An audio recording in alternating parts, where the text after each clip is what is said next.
Okay, you can check the chat. I sent something on the chat.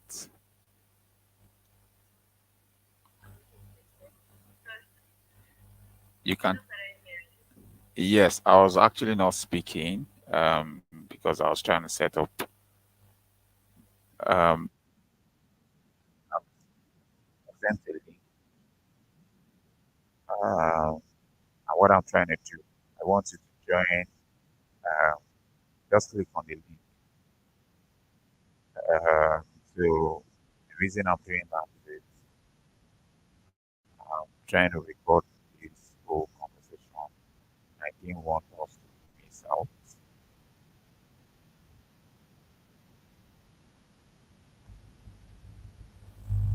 Okay, I, I'm trying to record this conversation.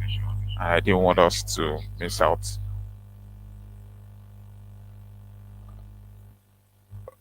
Okay, yeah. So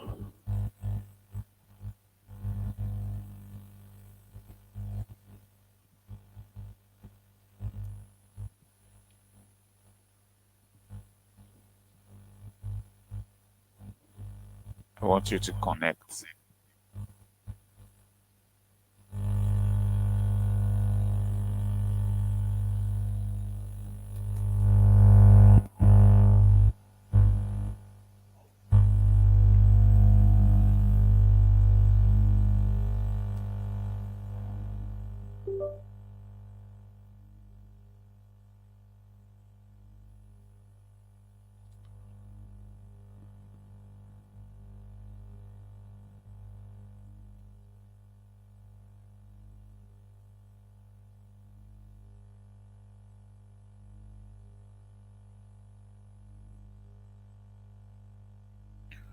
Okay.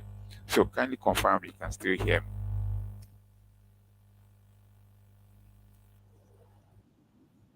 Okay, great. Yeah, so um,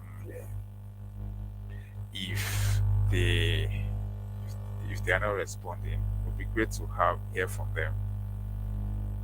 Um, so if they are not responding, we can continue. Um, they will probably just follow suit. So I love the fact that at least you are paying attention. I think I understand their own concerns. So maybe down the road and all. But the question you asked is a very good one. So I just want to make sure that we can always go back to it. Were you able to click on that link?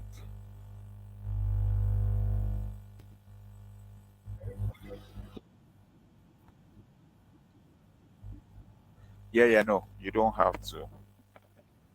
You don't have to. Um,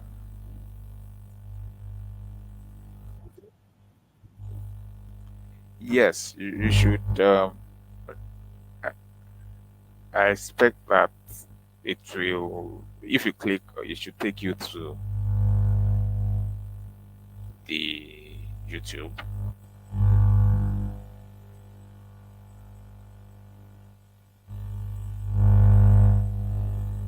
I've not seen your invite. I've not seen. Oh, okay, okay. I can see you now. Okay, okay, great. Okay, great. So So let me go back. let me go back, You guys. you guys. Okay. Okay.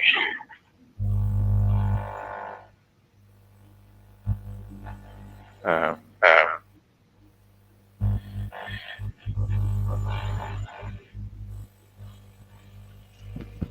So you so asked the you question. asked the question. Let me ask several You asked several questions. questions. Let me begin Let to me begin to demystify demystify the the questions. You said questions. Is there is gap this an gap acronym? an acronym? Okay, so Okay, so gap is not an gap is not an gap that word gap assessment. Like you want to assess the gap they have in that organization. So that's what that means. Now, for you talked about conducting gap assessment for a university. Before I dive right into that, let me share something with you. Right. So, as a consultant, that was why I started by painting this picture of certain reasons any organization, any management staff, any business owner, any VC will have conversation about cybersecurity, governance, risk, and compliance, and implementation of any standard or implementation of any framework will simply be because regulator is asking that they should do it. Another reason is simply because they probably have like a partnership deal.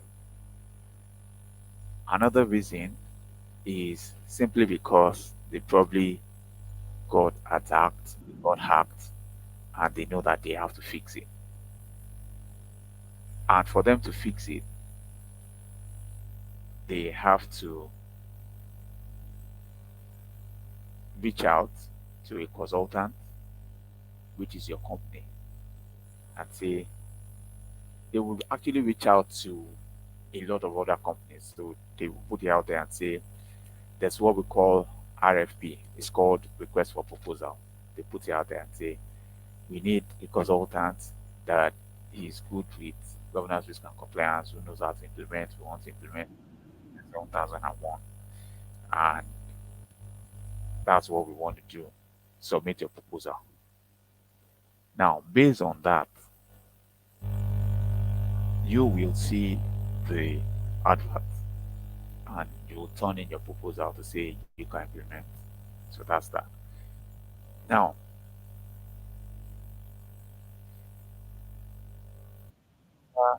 reason for anyone to have that kind of conversation and say, yes, implement cybersecurity for us, implement information security standard for us, is if you engage the stakeholders, if you engage them and you give them reasons they should have it and the benefits, and you are able to paint that picture to them that the benefits outweighs the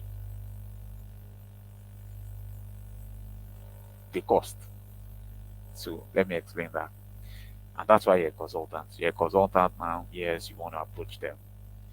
Now you understand that the reason anybody will want to have cybersecurity implementation, governance risk and compliance implementation, implementation of standards or framework, that the reason anyone will want to have that conversation will be because they have built business. That business, that company, it has cost them so much to build that business.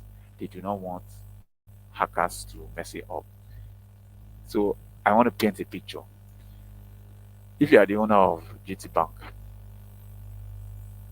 and you know that an hacker can quickly go online because there's a weakness in your application, they gain access and they come on Twitter to say, guys, I have hacked this bank.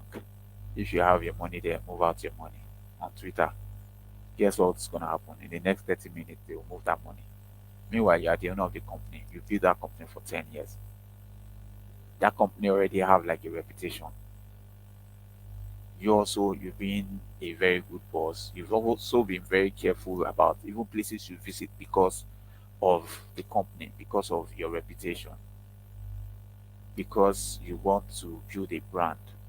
Just imagine you are the MD of your company and they get news that every Friday you go to the club, you get drunk, and you fall inside the gutter, and they will be, they will now snap you and say, look at the MD of so company, look at him. That person, directly or indirectly, ignorantly or deliberately, is building that reputation for his own company and decides to mess it up. But because you're a guy or you're a woman, you want to protect yourself, your name, you know what reputation is all about.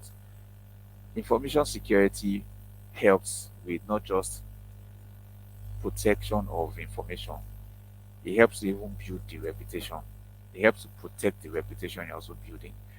So you you as someone, a business owner who owns the GT Bank, you are trying to protect the reputation of the company. You don't want an hacker to gain access, right? So you being a consultant coming to have conversation, if you can convince them and show them that, look, there are attacks everywhere. There are attacks everywhere. Bad things are happening.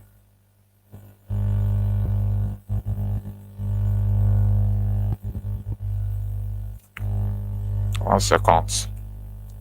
I'll show you guys something.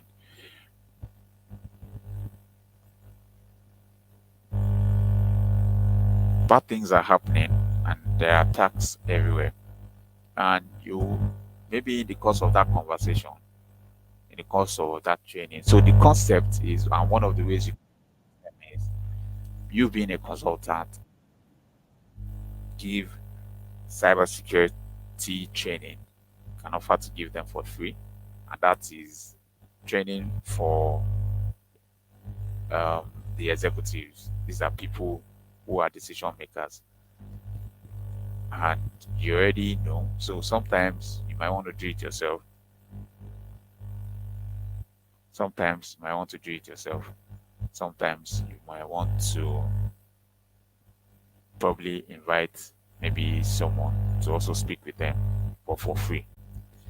Now, because they never knew anything about the whole, threats, um, what could happen, why they should have cybersecurity, and all of that. At first, obviously they won't understand it. So it's gonna be somehow. So you need to convince them, right? So being a consultant, you share that, you give them offer to give them training. They will see reasons you need and they need to implement ISO. That way, you get their buy-in. They will also outweigh the benefits. The way the benefits, and they will definitely agree with you that, okay, the benefits actually outweighs the cost. So um, just imagine that we we were having this kind of conversation with the executive of the university, and able to show them just a bit about this. So I'm not saying this is all that you show them, but just want to share this so that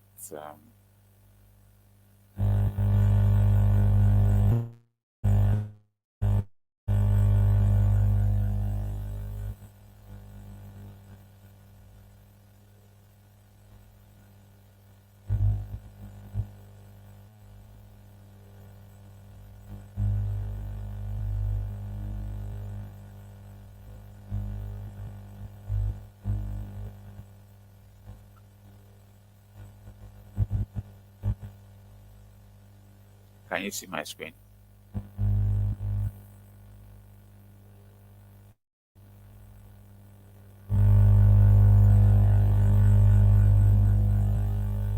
Okay, great. So what you have on the screen, these are attacks.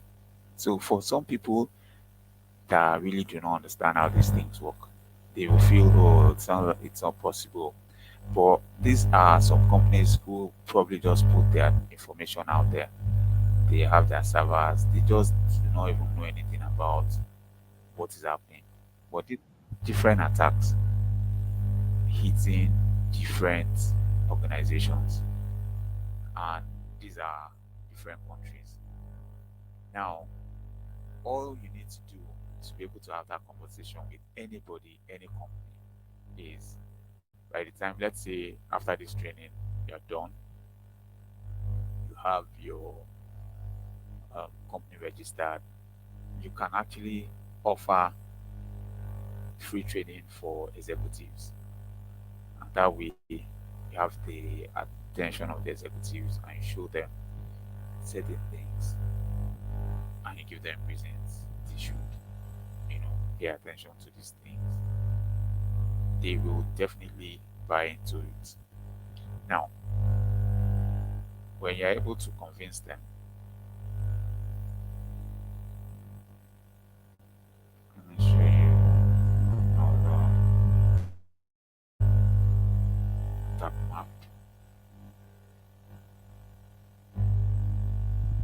This is also um, another attack map. This is Niger. This is Nigeria, right?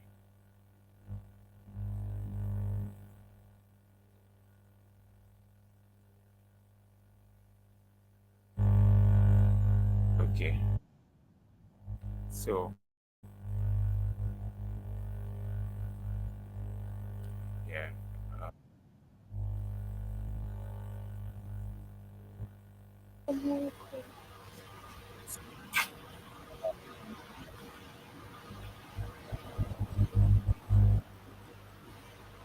there's another attack map, and point here is this is another one.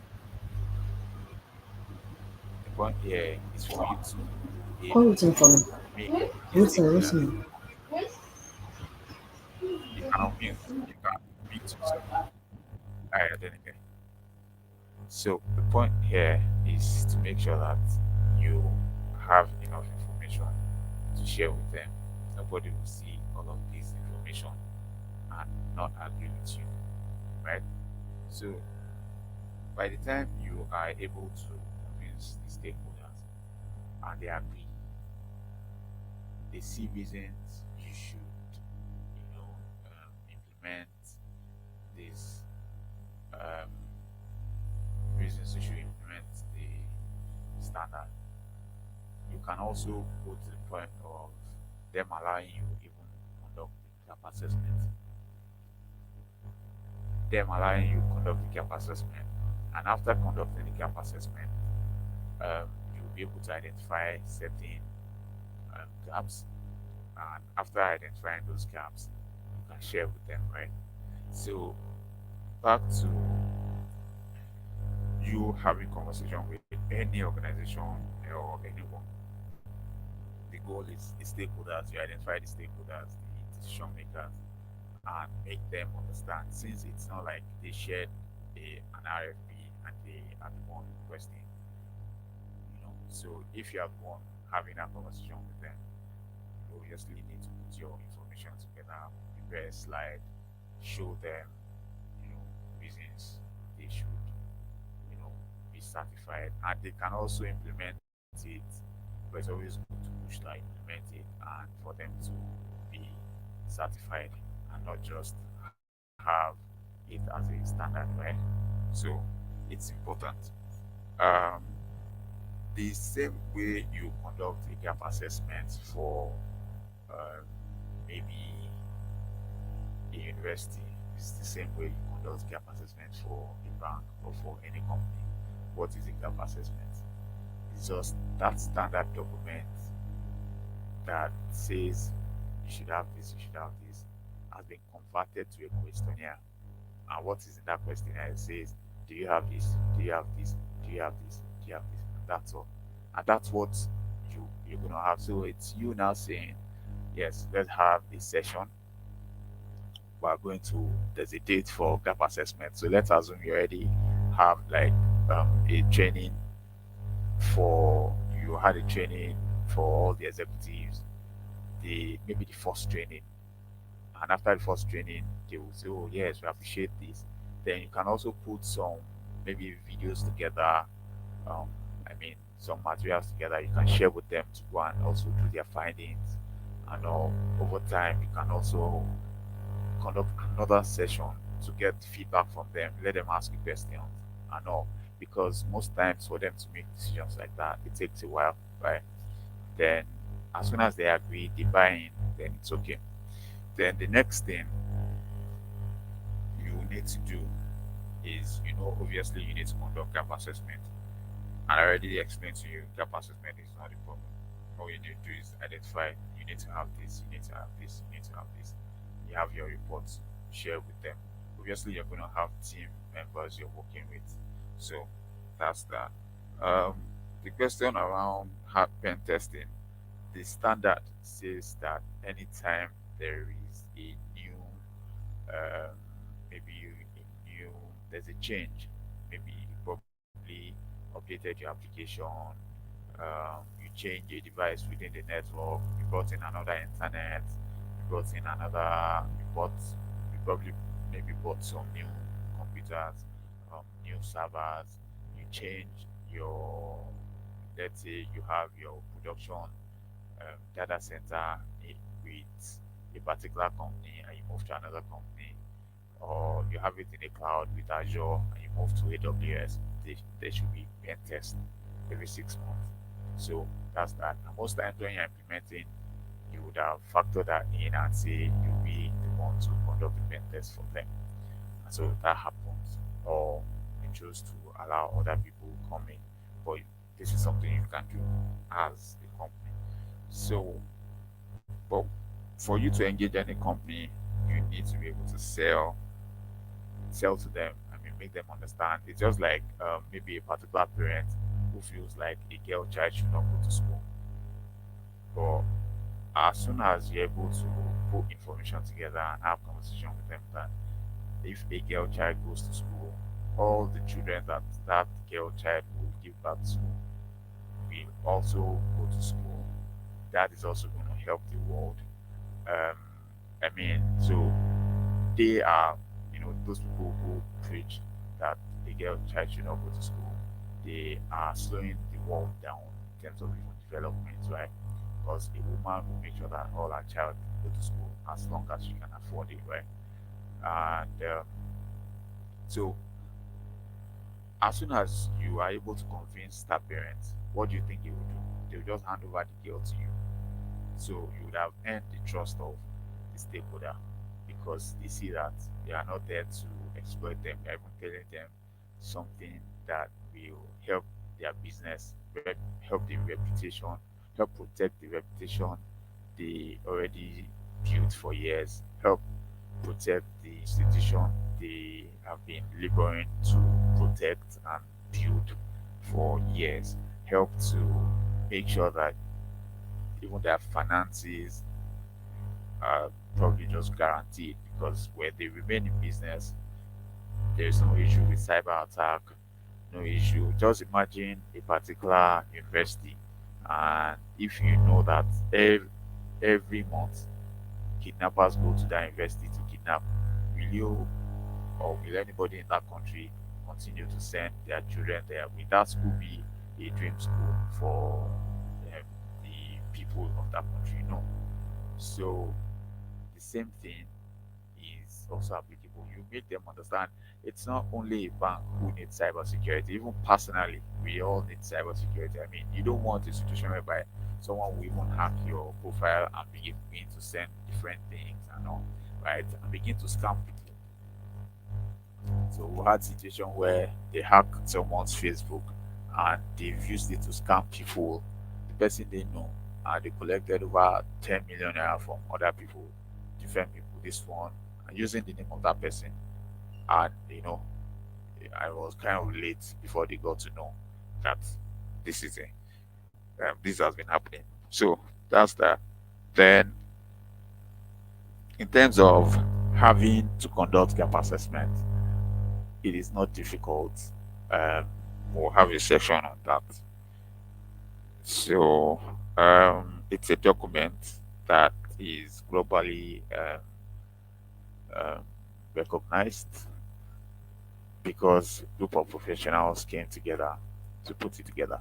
Another thing is that um, the fact that if you implement ISO 27001 for a bank in Nigeria, the same way you implement it is also the same way you implement for any other company all over the world.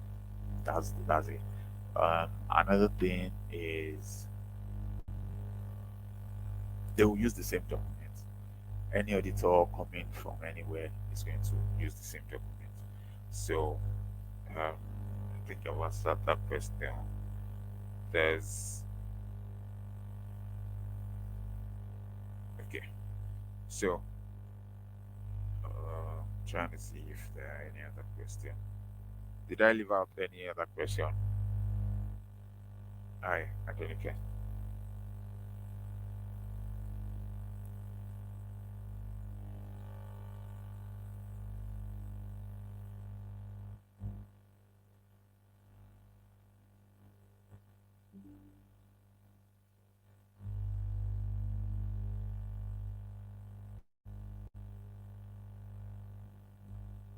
I did I leave out any other question?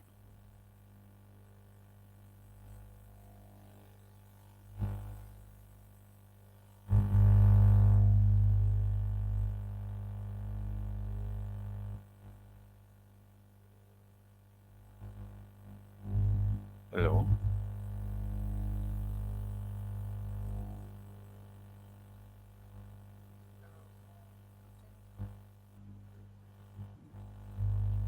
think related to the one of the so is there going to be enhanced practice during the session for it to show us how all this is done?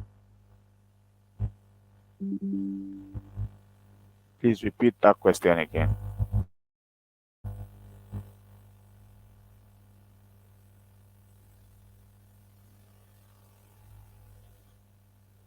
I offer. Are you hearing me?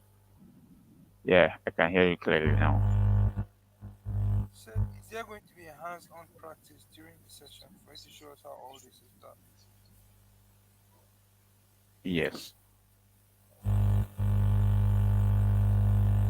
So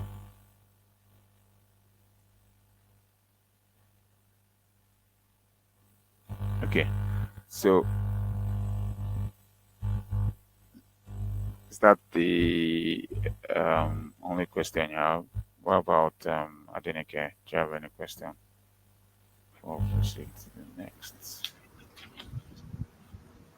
I've I answered think all your yeah. questions.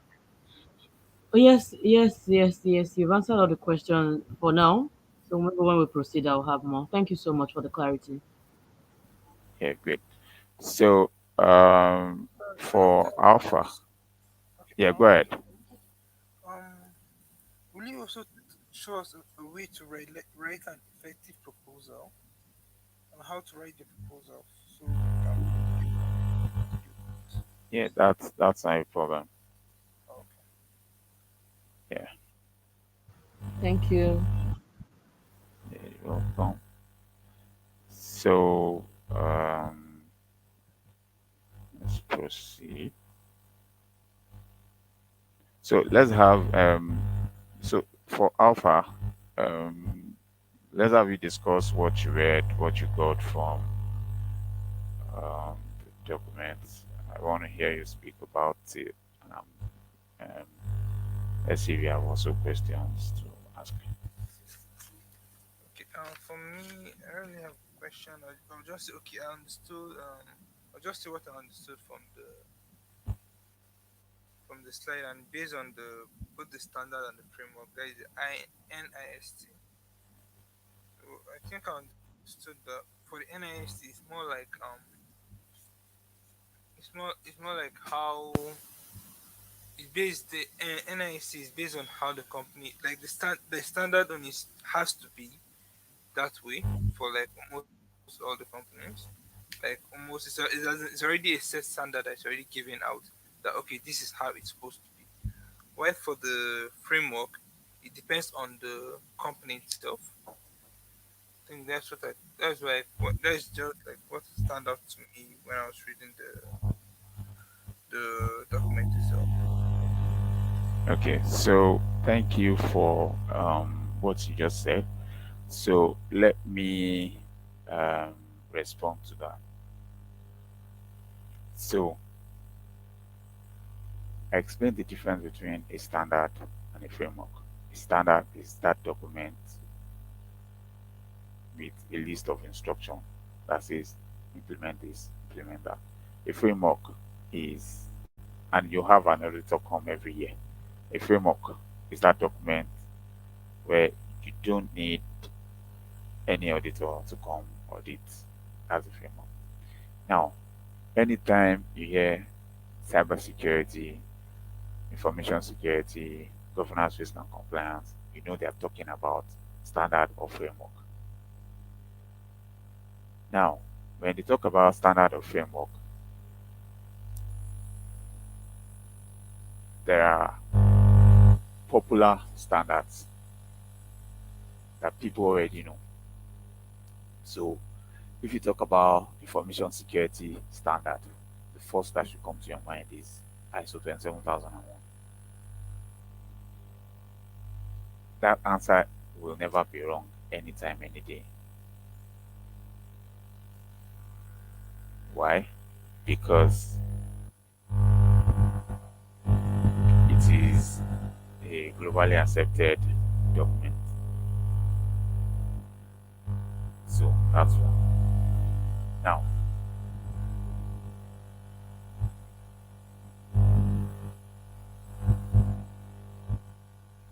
because it's a globally accepted document. Now, what are like the common standards that you have? So when it comes to information security, ISO 27001 is a standard. Now, we have what we call NIST. NIST is a framework.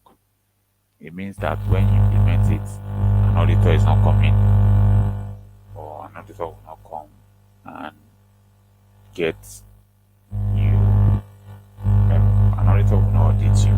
So that's NIST. In America, the adopted framework, fully adopted framework for cybersecurity is NIST. They also use they also use information security as the ISO standard, but the most preferred most preferred is the NIST in America. So they also implement ISO 27001. Now, when it comes to another standard, an example of another standard is PCI DSS, Payment Card Data Security Industry Standard. What's that? What's PCI all about? PCI is a standard that is meant for any company that accepts card. So a typical example is the e-commerce, the Konga, the Jumia. They are certified. So they will be certified to ISO 27001 and PCI DSS. The companies that also um, the airline companies like the aviation company, or let's say um, Epis, Arik, and these airlines, they, because on their platform, if you want to book your flight, you use your card, right?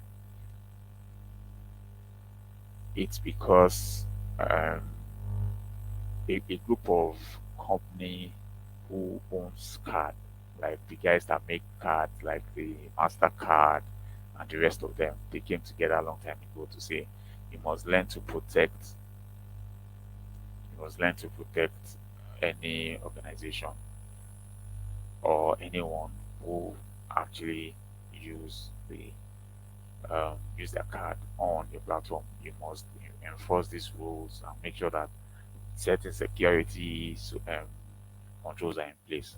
So that's that.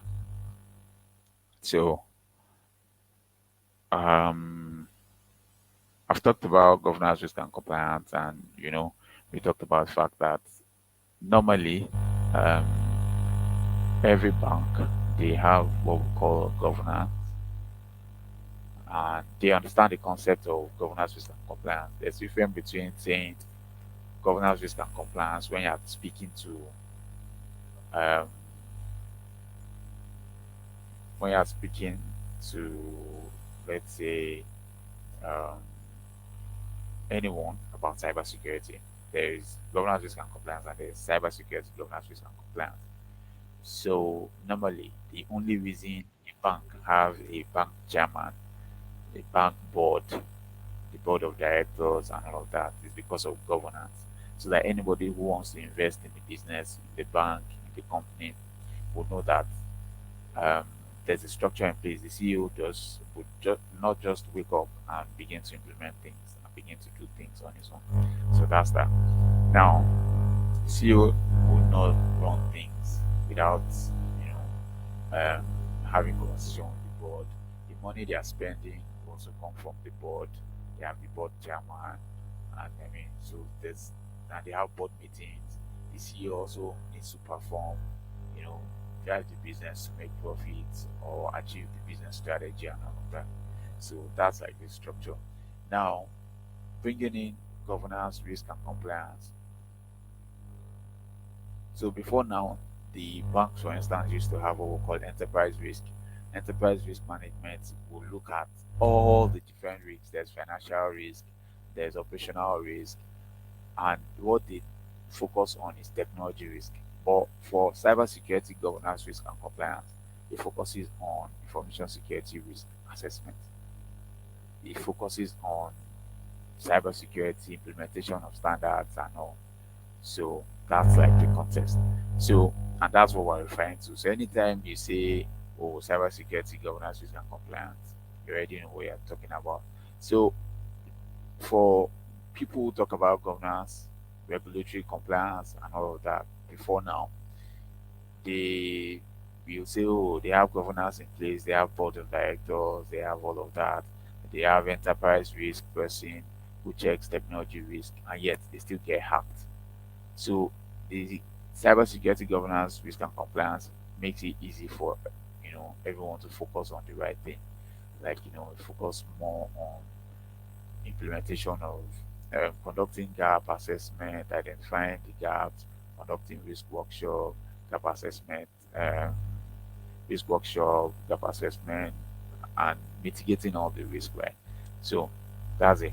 So in terms of risk assessment, there will always be risk register. You see a sample of risk register, how it looks, and what you can do with it.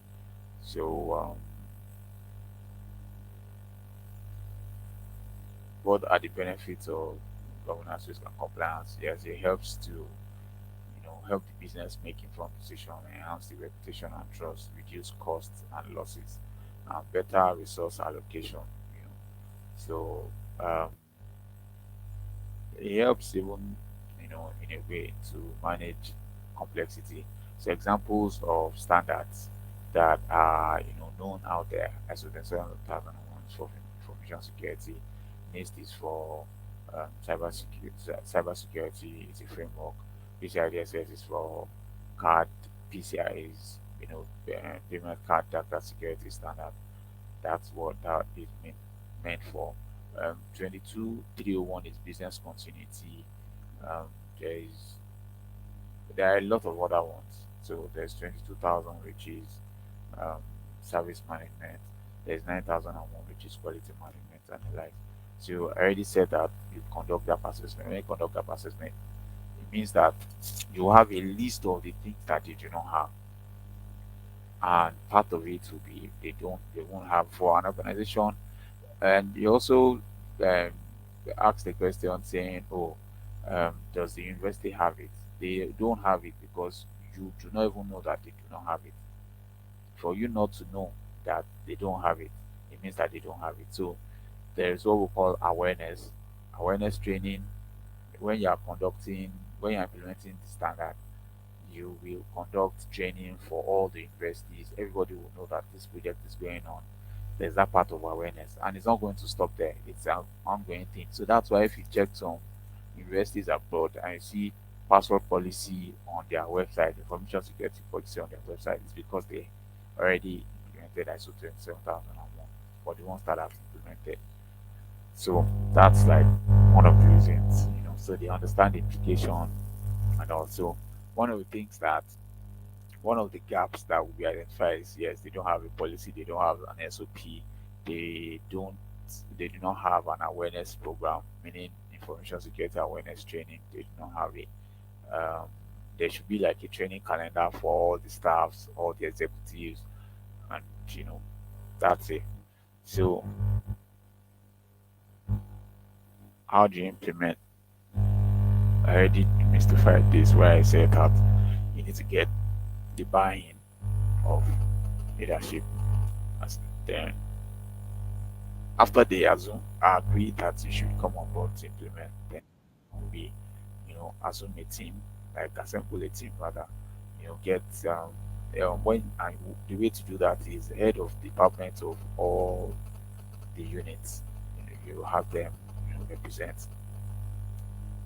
the or during the meeting, you know. Then the next thing, obviously, if the university has agree with you, there'll be NDA, non-disclosure agreement you sign. We'll also issue you a letter of project to say that they are implementing, they've awarded the contract to you. They have to do that already, so that's important. Then you also talk about the scope, which you want to say, okay, well, maybe it's just going to be for this branch. Most times it's usually at the head office. So maybe it's for the head office, or probably the head office and a particular branch. That's also important. Um, then you conduct risk assessment and risk treatment. So that's also another thing. Then you develop policies and procedures. You have training and awareness. Then you implement all the controls. Implementing the controls will now be some of the solutions that should be in place. Even if you have a policy, and the policy says that you should implement this, you should have so you will also have like anti-malware policy. And if you have the anti-malware policy, implementing it also will mean that you have to do certain things, right? So implementing it will mean you have to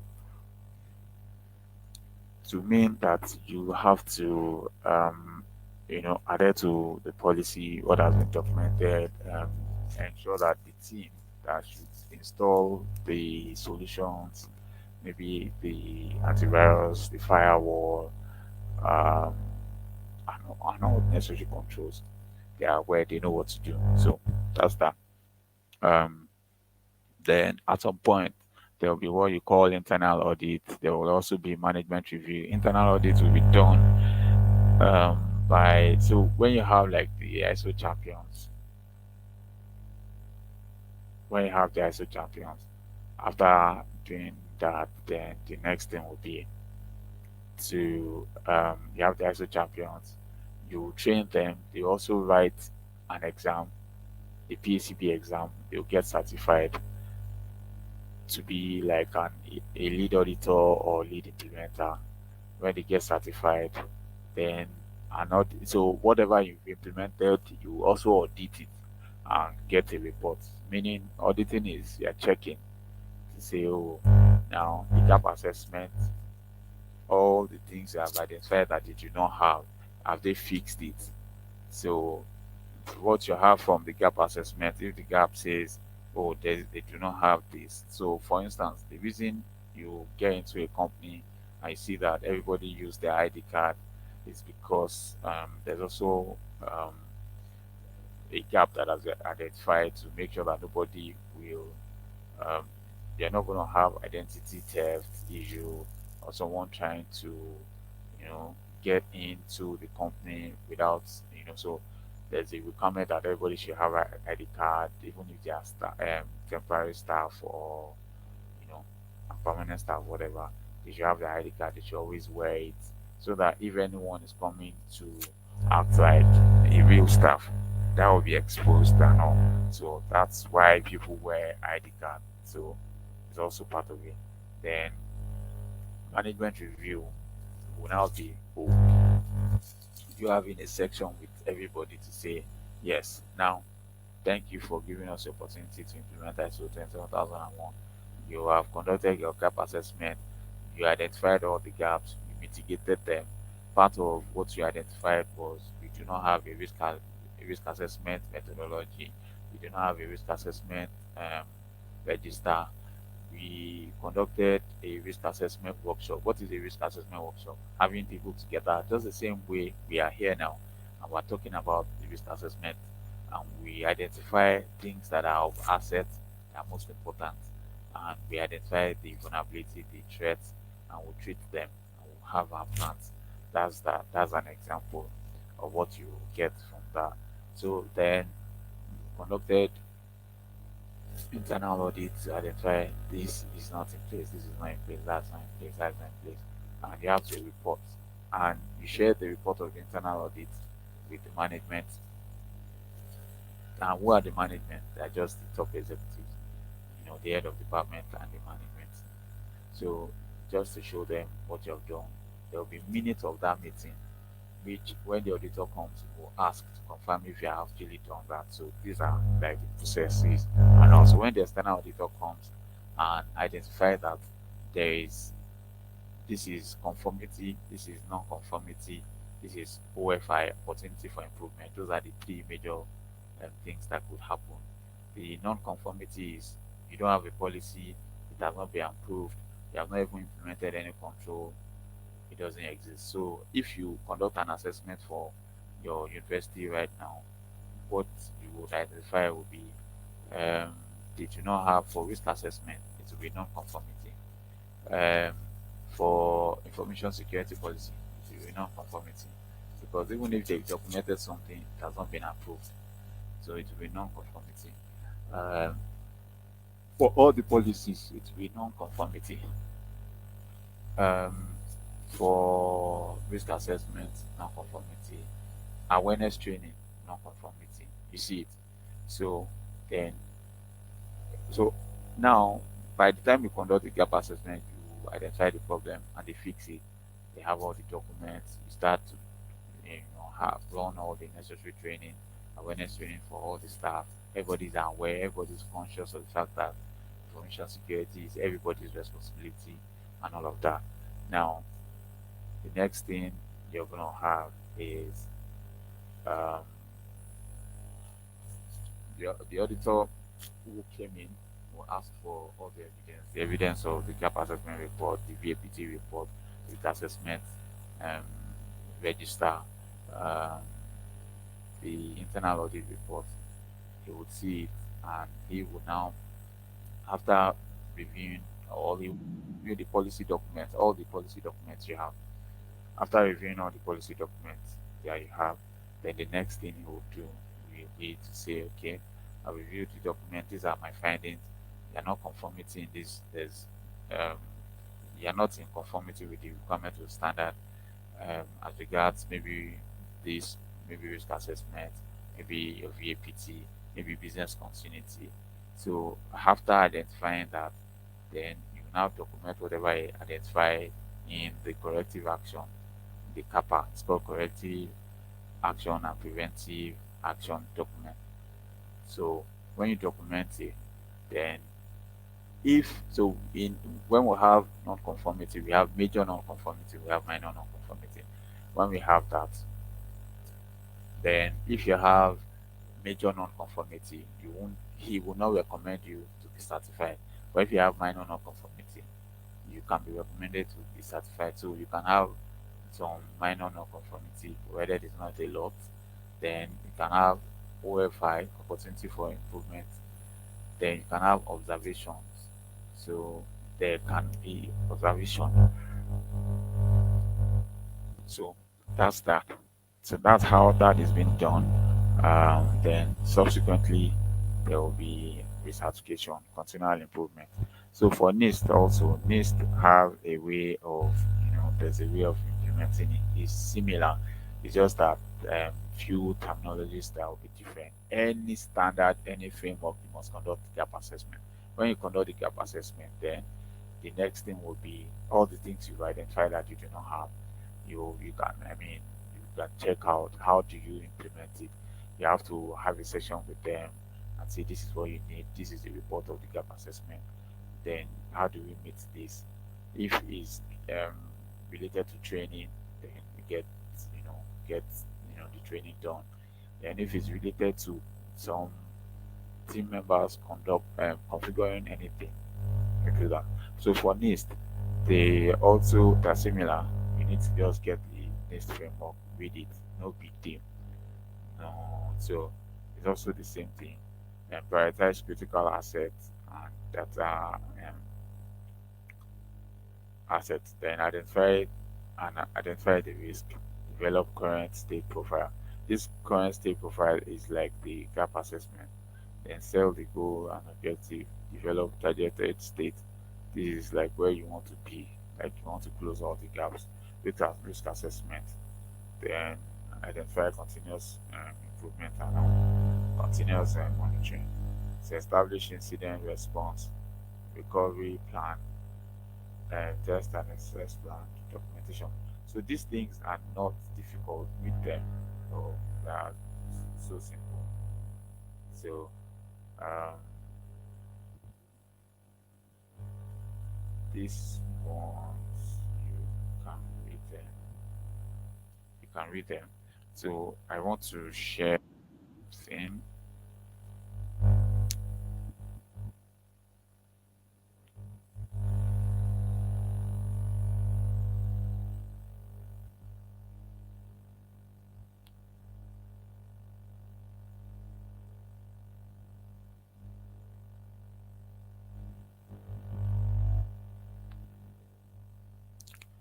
So for this week,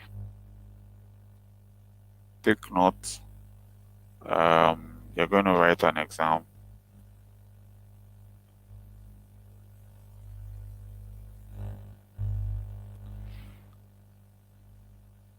You're going to write an exam. I just shared something in the chat group. You log in, you go through the class, read it. You can attempt the exam 2 times, meaning you can, if you pass, then you decide that you want to write the exam again. You can write the exam again so that you can pass very, very well if you choose. If you choose to. So this is part of the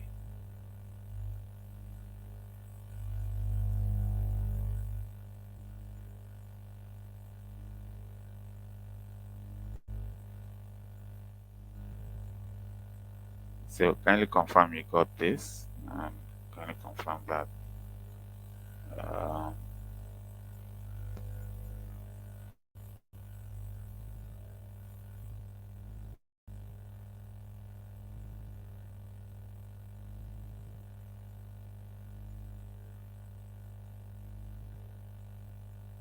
kindly confirm you all can you're still on the score.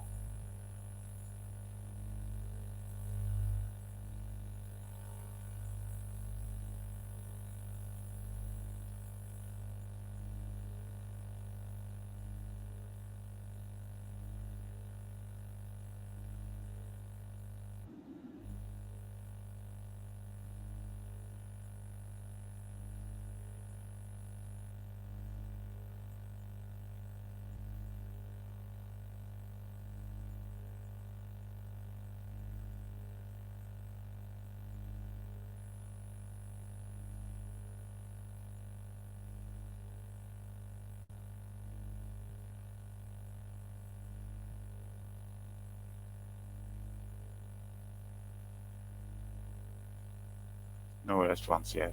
Can you all hear me? Yeah, we're here. Okay. Loud and clear. Okay. Great. So, um, I want you to click on that material. Done. Yeah. Try to log in. Try to log in and run the class now. Um, and let me be sure that you're able to log in.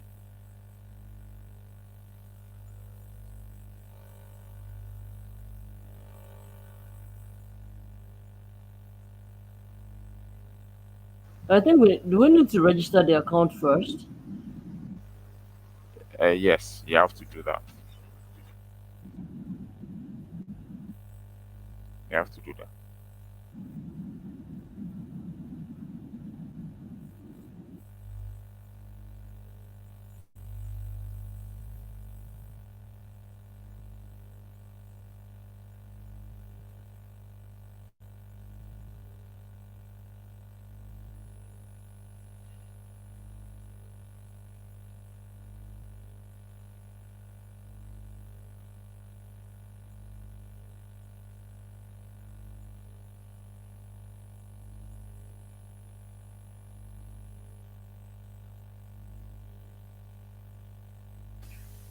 During the registration, there's something they wrote date there. Is it my date of birth?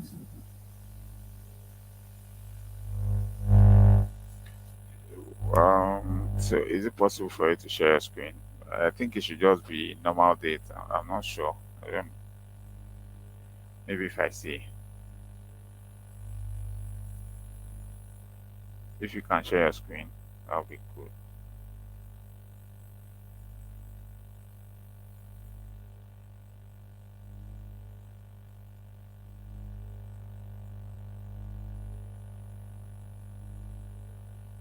Can you see it?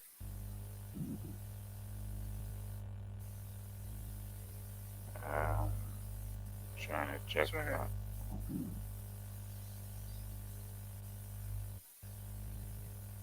Where are you sharing from? The Yeah, from the distance itself. Like the Steam yard. You can't see it. um, okay, Yeah, the date's there.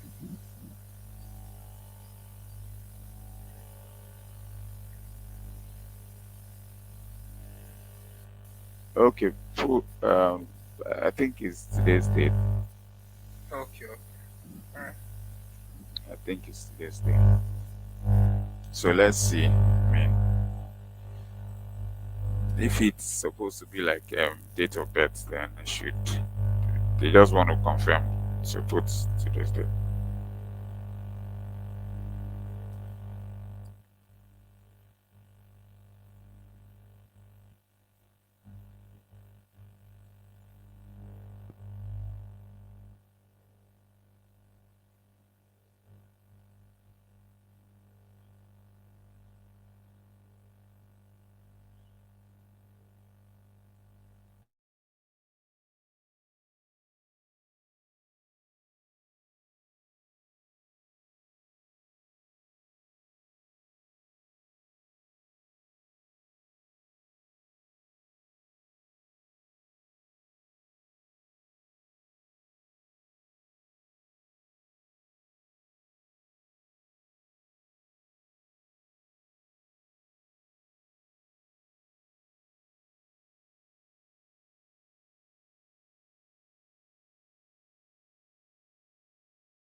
Yes, I'm able to log in, but this is what is showing. I don't know, you know. Let me show you. Can you see my screen?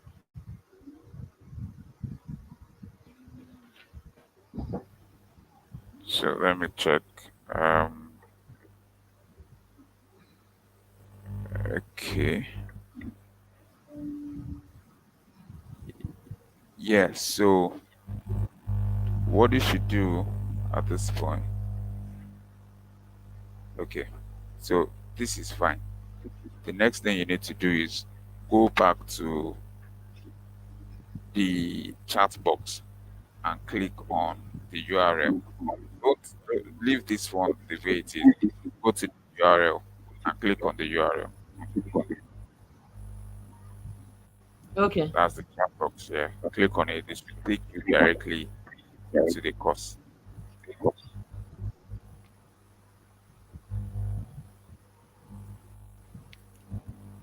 Thank you very much. Yeah, so I'm just gonna quickly run you through um, that one. I know it's something you can do yourself, but um,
so have you been able to log in? Yes, I have. So I'm translating the first course now. Okay, great. So trying to This course.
I don't believe you can see my screen.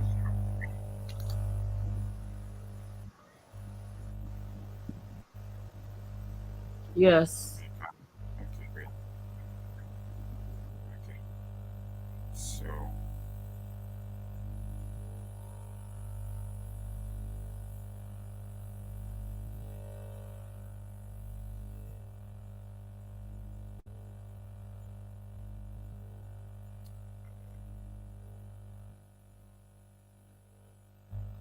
the goal of this section is for you to understand the concept of information security and understand it as a management system, meaning that there will be a need to continue to manage it, continue to improve it. There's ISO 27001. This is a standard. This other one is a document or is a guideline. So if you read this and you do not understand, this will help you understand. This one breaks it down. This document is in detail, like it's very detailed. So if you read it, so the opportunity you have is you will be able to get this document. You can even get it anywhere online. I mean, during this training, and read it. So most times when the clients want to go through a document, they'll go with this. But you have access to this. Even if they read this, any of the documents, you might not understand. But if you are going to be audited, you'll be audited, you know, based on this. This to just explain what you have here. That's all. So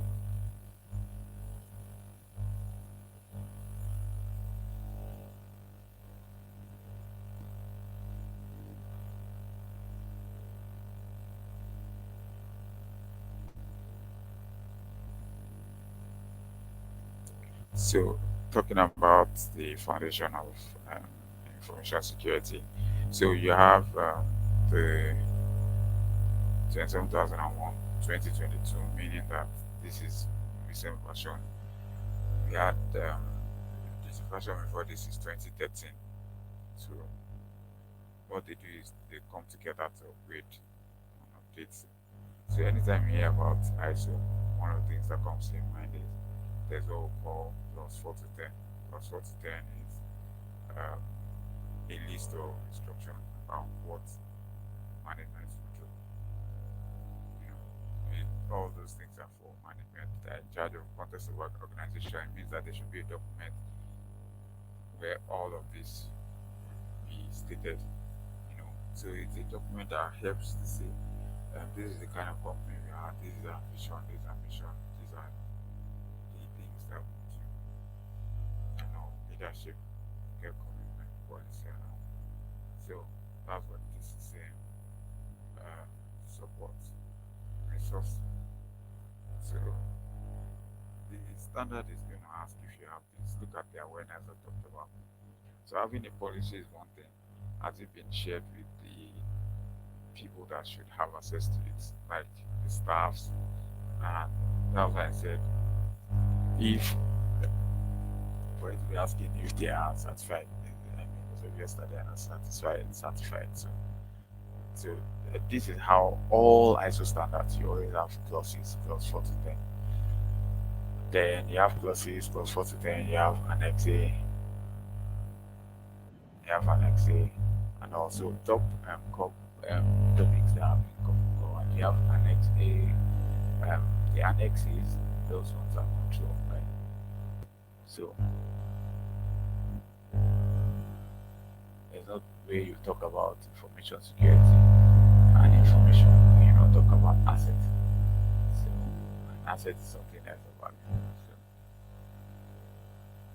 this information sits in building in different form, and that's what you're also protecting. So when you also talk about information security, you have to talk about confidentiality, integrity, and availability. It's important. When I talk about information security, these are some issues. So you see, information security can be seen as a management and business challenge, not simply technical issues. So that's why information security and cybersecurity is not IT, even though they don't have IT departments. they don't have IT department, they can also subcontract it. It's not a must that it should be just for. It's not the ISO. It's not for IT. It's not a technology project. It's a management project. So what that means is either you're a consultant or you're working. If you're a consultant, you'll be relating with the stakeholders, with the management and top executives and all. But if you are working as a staff, you also be relating with everybody. So that's how that's been structured. That's how the ISM is structured and all. There's no way you can read this and understand. I heard it demystify and explain weakness and threats and so different between information security and cyber security. Cyber protection of things in the cyberspace. Information protection of information, no matter where it's sitting. If the information of that company is sitting in the cloud, you have to go and protect it. Look for where to protect it. If the information is on the sea, you have to look for ways to protect it. If it's usually stored in the plane and it doesn't come down, it will not go to any country. You have to look for ways to protect it. That's the concept. So, but the grandfather is information security and the father is cyber security. That's what you mean. Management system um, is a system that must continue to improve.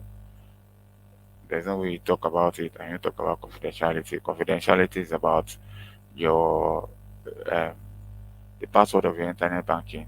It should be confidential. It should not be known to me, no matter how close I am to you. It should not be known, right? Integrity.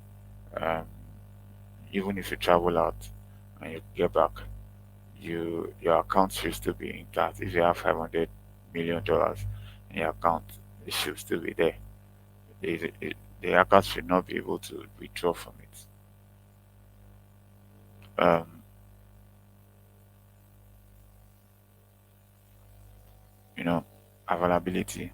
When something is supposed to be available, it should be available at all times. That's what it says. So, what are the benefits? These are the benefits of information security. So, in terms of the structure of the standard, all these things you are reading, that's how they will ask you questions. They ask you questions from it. So, the version we've had over time has been 2005, 2013, and 2022. That's the history of the edition. So before now, we used to have number of clauses. I told you clause 4 to 10. All ISO have clause 4 to 10. So the new clauses now, you have 11 clauses. Um, Security control 93 now, before 114. The number of section in Annex A is 14, but now it is 4.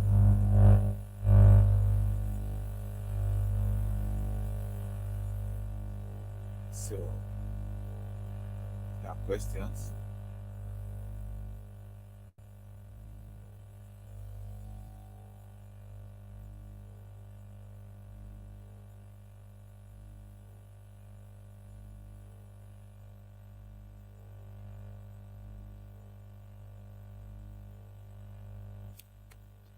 So, uh, for fun, section 1, I'm not sure anyone been able to. Okay. I hope everyone is following.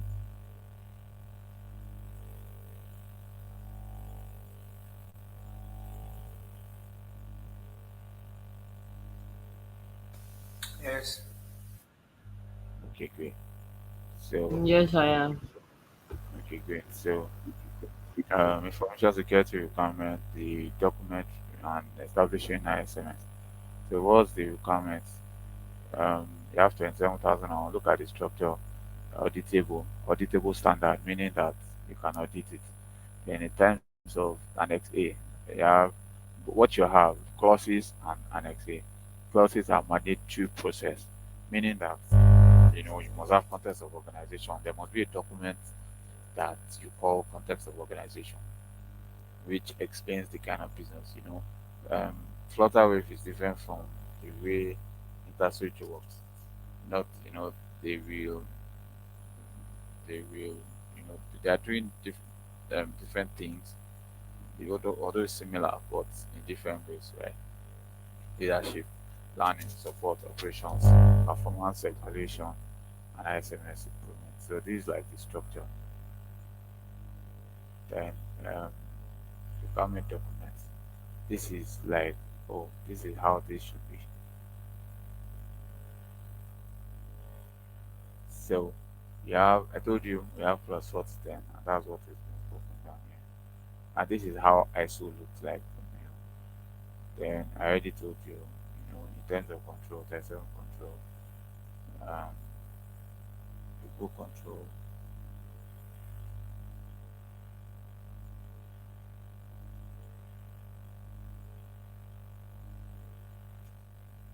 So in terms of plus 8, plus 8 operational and planning control, certificate risk assessment, this risk assessment I talked about. This one and this one. This is saying you should have risk assessment. This is saying you should have risk treatment. So it's still the same Excel sheet. You just have another column and put treatment. What is that treatment? You just put a date. The date they will install the antivirus. That's all. So if they want to do anything, just the date they want to do. Then you have monitoring and evaluation. There's a document like this, internal audit for management review. I already explained that to you. Then that's organization. So that's organizational control, people control.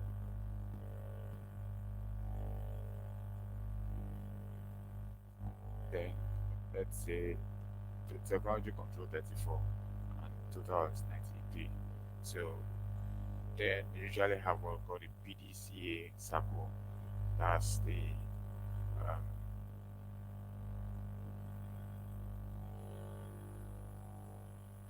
it's the model that is being adopted. Plan, do, act. Plan, do, act, and check. So how do you plan for it? So this whole thing will be useful to you while you're implementing. It will be useful. That's all you need to do. Um, I can see how this is being done. Right?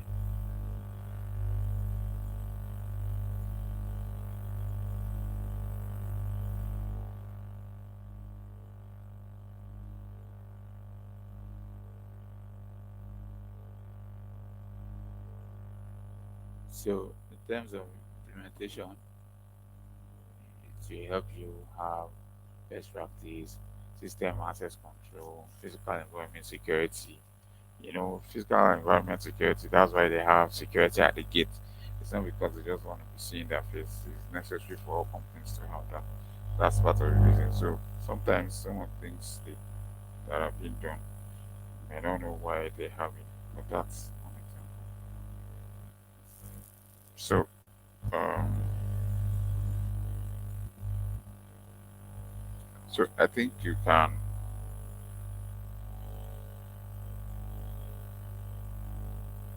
continue with this process. Um, phase one. So there'll be question about these phases. Question about phase one, phase two, and the next. So that's also another thing. So pay attention to that. Um,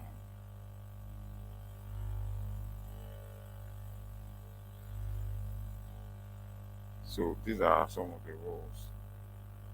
And while you're going through, let's have conversation around this. Let's have conversation around this. So that's that. Um, you're not going to write the exam on the spot like right now. So, but I also want to show you some things right away. Uh,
So the exam I'm going to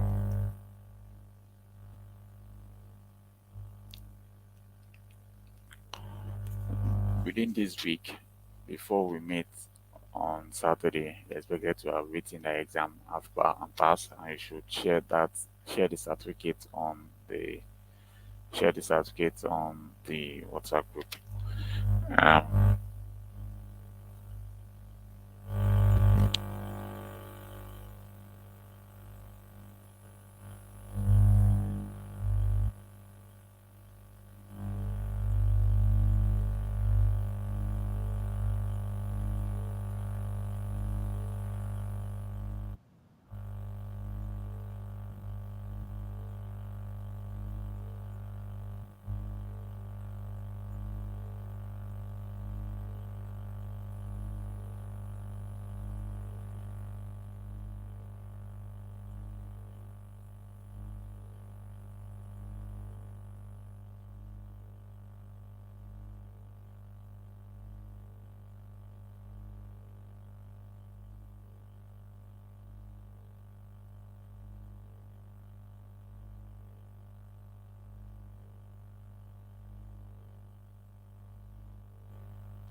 so confirm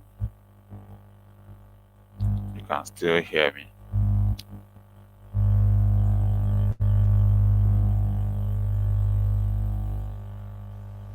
Yes, I can hear you loud and clear. And I think I have a question. Yeah, please ask. Hold on a second, please. Go ahead. I'm going to try to connect my start my laptop. Okay. Yeah. Can I be heard? Yes, go ahead. Oh God, my laptop is about to die. Okay. Yeah, so oh gosh, in the So hold foundation on one. 1 second. You can connect with your phone. Okay, let me do that. Yeah, in case it goes off, you'll be fine.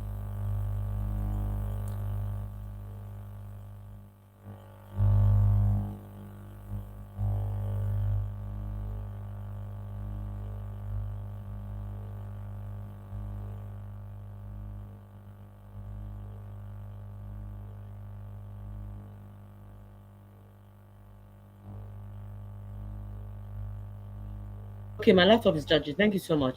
Yeah. So going through this the foundation section one, it's about the comparison, is the comparison part. One is comparing ISO the 2013 version and 2020 version. It's saying number of security controls in annex A in the 2013 version is 114, now it's 93. So and the number of section in annex A is 14 and 4. Does that mean that they've improved on it for the number of controls to have reduced to 93, or they removed some of the controls from it? So what they did is to merge them together. Um, Oh, I'll just restructure it, and they added some other things to it. oh, I So see. it's not as if they removed it. They just restructure it and say this one should be under this section, this one should be under this section. Mm,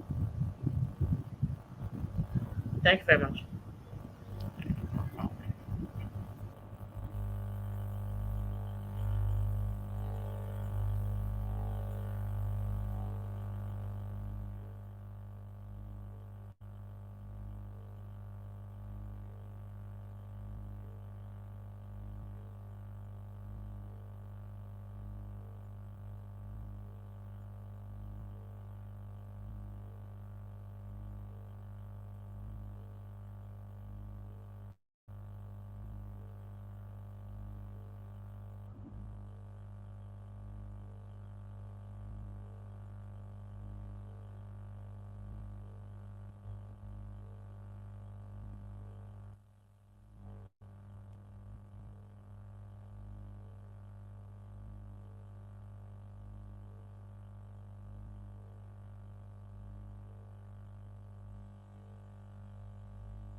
Kindly confirm you can see my screen.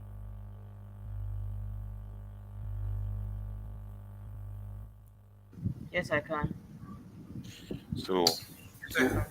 useful tools that would always help will be the chat GPT. Okay, okay. Chat GPT and this Google Bard will be very useful, right? So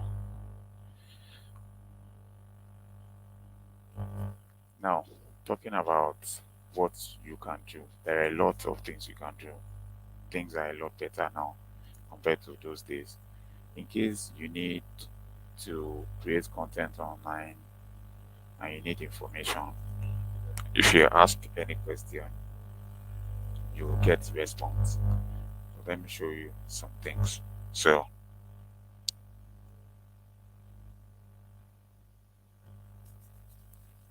as little as what I just typed down.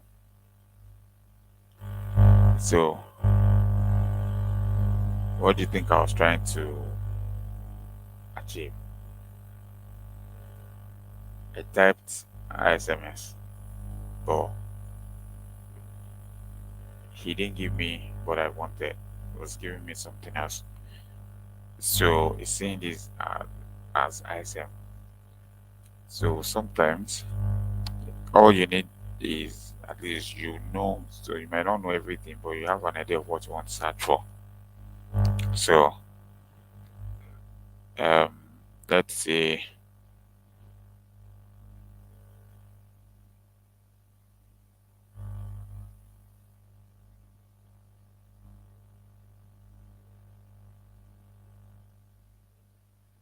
let me use this first.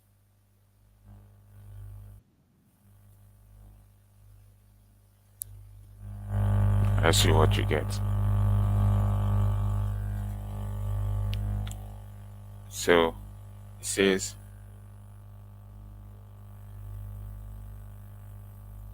well, because of what I typed, this is what I typed. It still didn't understand it, but it was able to bring out something to say. Maybe this is what they are looking for, right? So, but it says it's confusing. Why did why did I do this? Because I wanted to see the need to at least be sure of what you're putting out there. Um, you see that it just responded with useful information. You can do the same thing using the OpenAI. Just go there, you can type. Now, a lot of people say, okay, don't pick content from here and put it somewhere, blah blah blah. Well, the worst that can happen is you use content from here, you put it somewhere, um, they check it and they see that you actually used it. But does that mean that this is not useful? No. What you should not do is don't, if you want to probably write a research paper, for instance, you can actually write a research paper. Um, you can write um, white paper. You can even use it for any book or any other thing.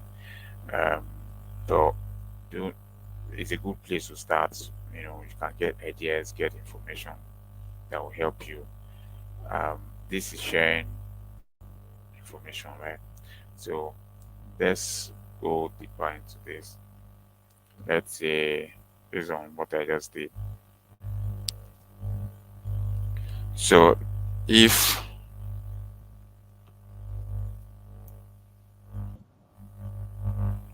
if you are not sure that this guy will understand what you are asking for, sometimes it's not bad to ask it to help you, rephrase it in a way that it will understand. So what I get here is saying, okay, I mean for clarity, for this guy to understand it well, that I should ask the question this way. That's what he's trying to say. So let's try if it will generate a response that will be different from what we had the last time. Let's see what we can get from it.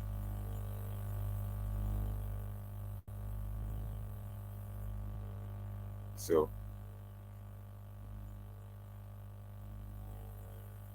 if you look at it, it says this is international standard that provides framework for establishing, implementing, maintaining, continual improving information management system and set out criteria to establish and implement. Is other was called. So anytime you say ISO 10701, you can also um, refer to it as ISMS. So if I say what is ISMS, I'm referring to ISO, right? So another thing is,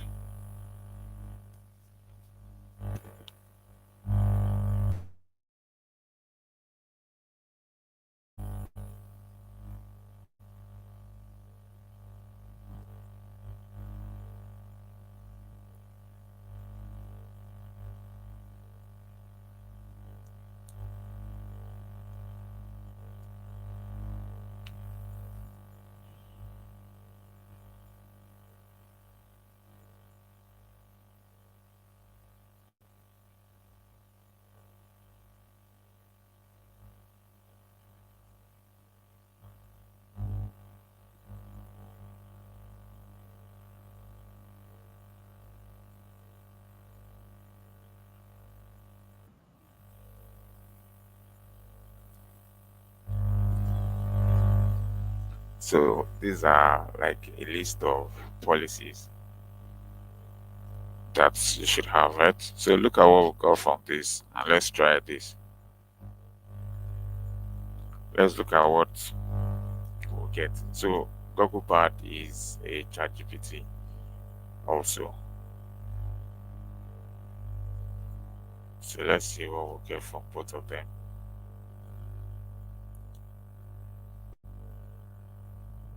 Does this make sense to you?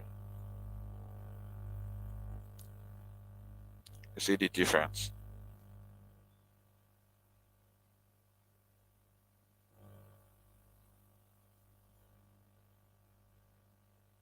You see the difference? Can you confirm that you can still hear me? Loud and Okay. clear. Okay. So um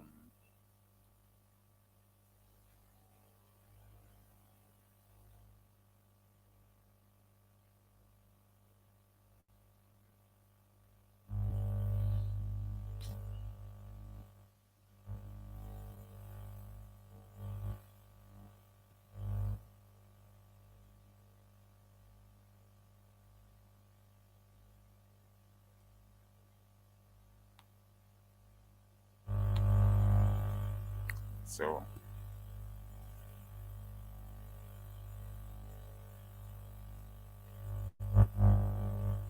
so for all these policies, look at what it says. It says this one is mandatory, right?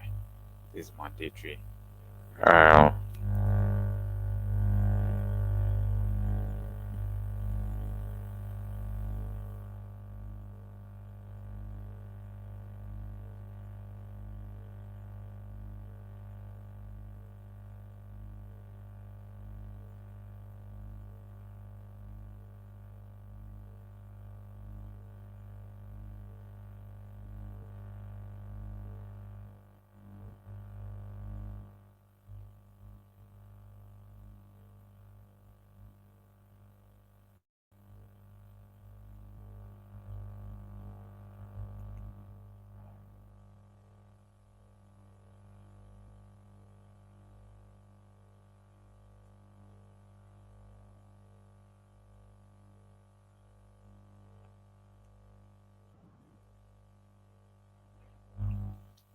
so look at what we're going to do.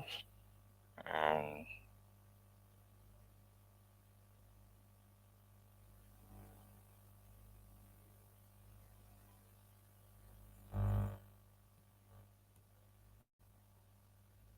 I want you to click on that, and then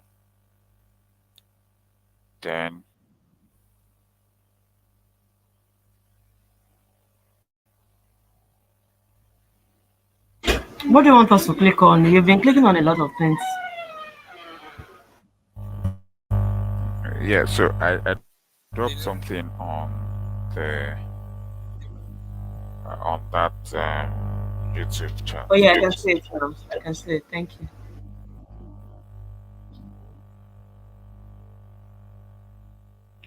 Okay, so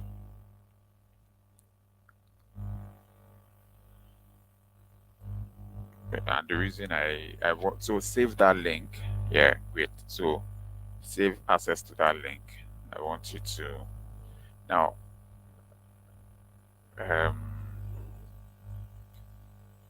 what I want to achieve, what I'm doing, is show you how you will use, even though we have templates, and this is not restricted to this. You can use this to do a lot of other things.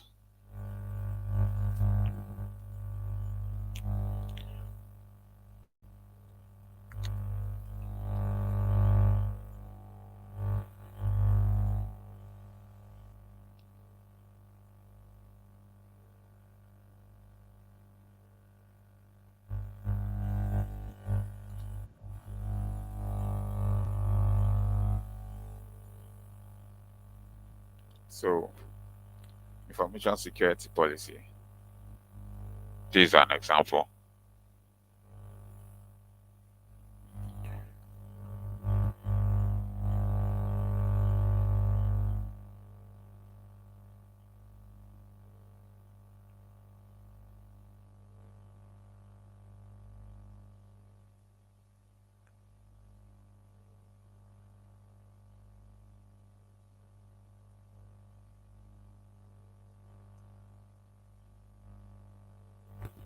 I hope you can see what I typed. Maybe I'm not sure. Then I'll use that concept of fixed prompts. I can see it. Hope you can see it. Yes, I can. Okay, great. So, um, let's see. It's going to fix the prompt, then ask it to do what we're supposed to do. So, look at what it says. He fixed it, he refined it for me. Look at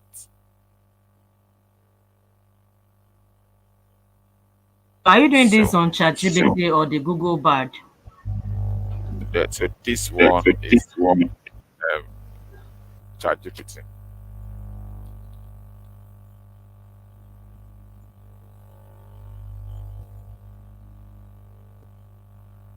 So now it fixed the prompt for me. Then let's see what it will come up with.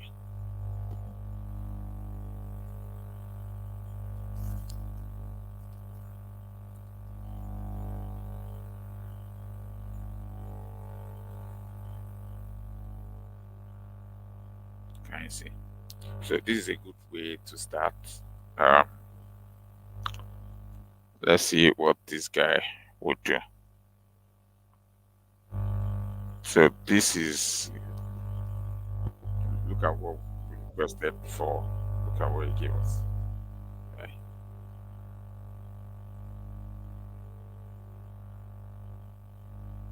See. I see. So, and why I love to use both of them is so that you look at the context of this. This one kind of give you a detailed explanation. You know, talking about the scope, information about the organization, and here they should be communicated. So let's see what this. Let's see if this prompt will work. And let's see what we come up with.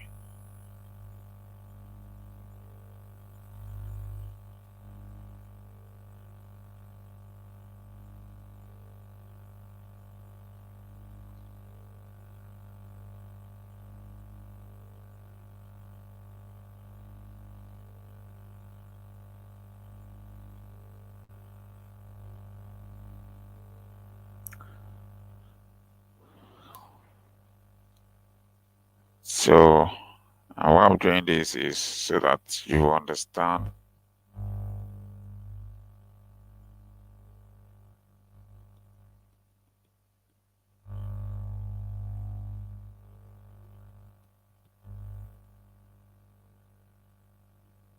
What this guy gave us.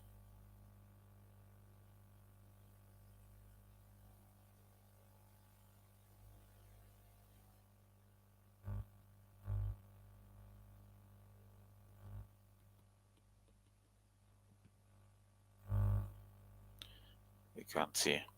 So,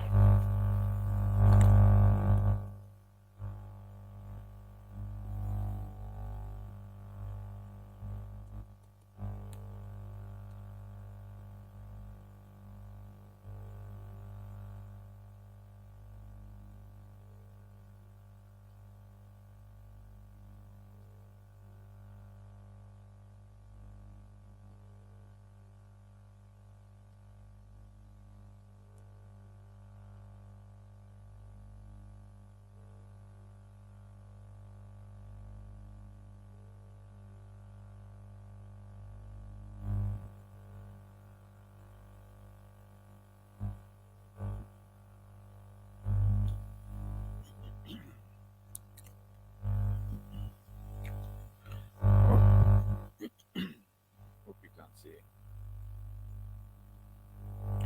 Then, now, the reason I want you to get information from here and also compare with what you have here. If you look at this, when this one came up with his own, told you that, oh, in terms of approval process, this is what you should have, right? So, all these guys, when you are developing for them, you need to understand what their approval process is. If they don't have, then you ask the management to say what's the approval process, and those are the people that will, you have their name here.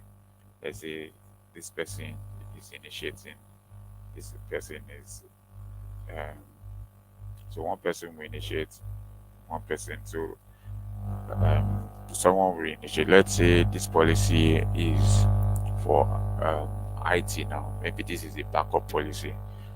A team member in the IT department will put his name here. It will be initiate.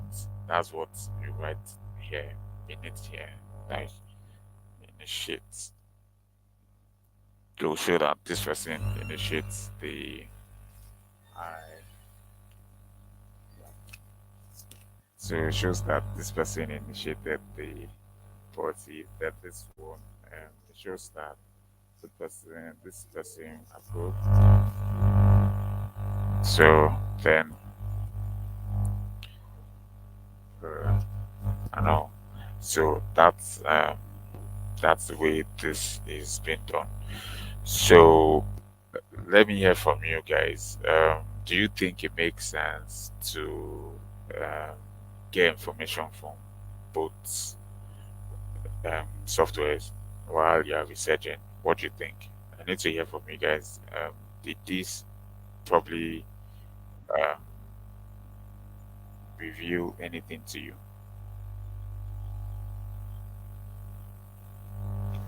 Yeah, thank you so much for giving and giving and giving a lot to us.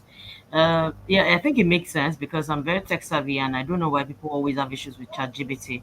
The only thing I believe, like you said, is being able to modify it, your information you get, and not just copy and paste. So it makes a lot of work easier. It's like working smart rather than working hard. And I believe so much in working smart. So I think it makes sense because the only thing is that this Google Bard, I saw that you went to your Google settings where the drive was. Okay, okay, that was when you wanted to share the drive link with us. Okay, okay. So this one for Google Bard, are we just going to type Google Bard online? And also the fixed prompt. I'm not sure I got what you did. I think I was trying to do something. I got distracted. I apologize. Did you type maybe, for instance, information security on the document? You brought it to Google Bard and then you put fixed prompt in front of it. What did you do there? It was actually there was a magic happened and I got lost at that point. But overall, I think it makes a lot of sense. Okay, great. So let's start with ChatGPT. um, obviously online there are different versions and all. So the open AI is the one I'm referring to. Just search for ChatGPT Open AI. You register with your email. If on your Chrome you already log in on your Chrome with your maybe Gmail or something, and you just register, that works fine for you. So you have ChatGPT OpenAI. Now, if you want to put in any command and you put in anything, you type anything, and you feel like it is not giving you what you want, or you feel you want to probe more, now what you would do would be you type the rubbish you want to type. I mean, let me just use that. You just type whatever comes to your mind, then you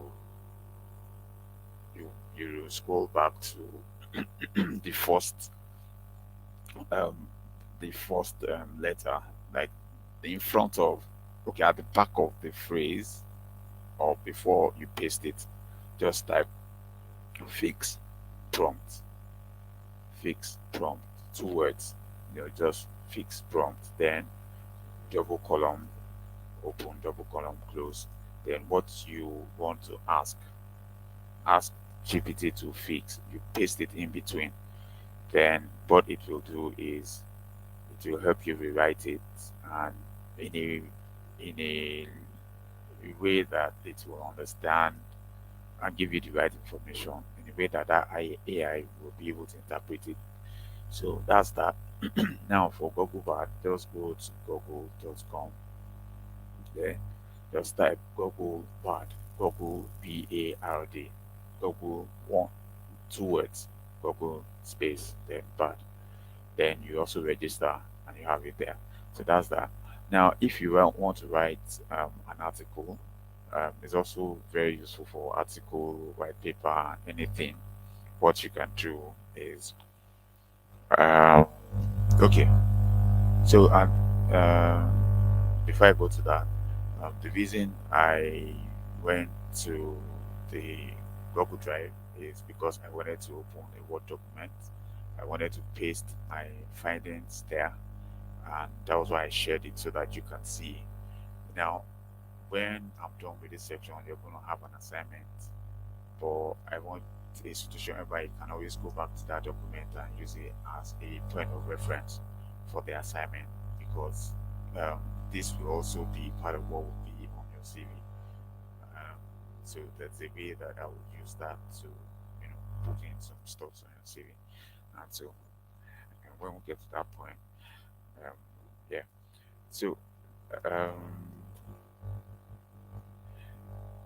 in terms of writing an article, um, you could, in case you are searching for topics, let's say,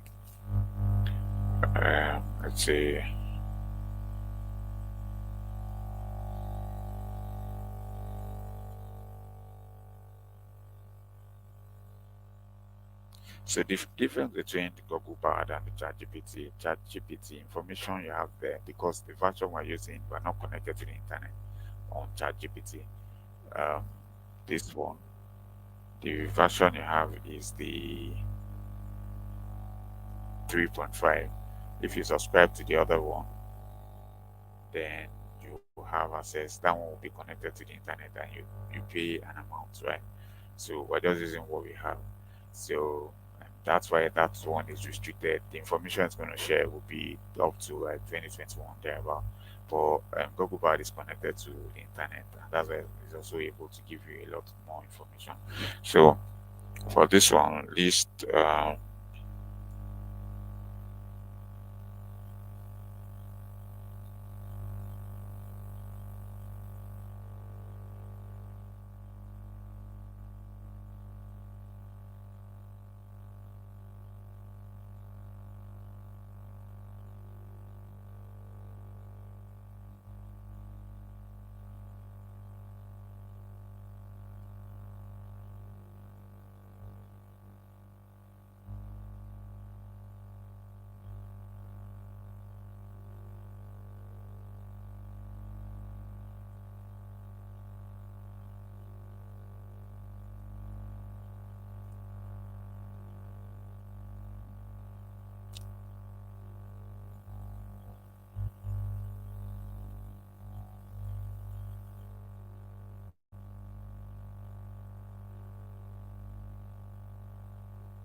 Let me also show you something.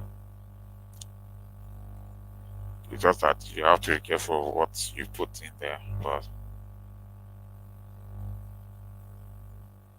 I can also use it to check for this. Uh, so you can use it to review anything. Right? So let's say I didn't spell it correctly. It will help, you know, yeah, and to tell you what it has done. So look at what it did. Kindly confirm you are following.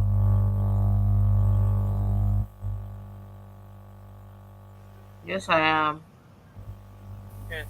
So let's now decide that so talking about content that you put out there.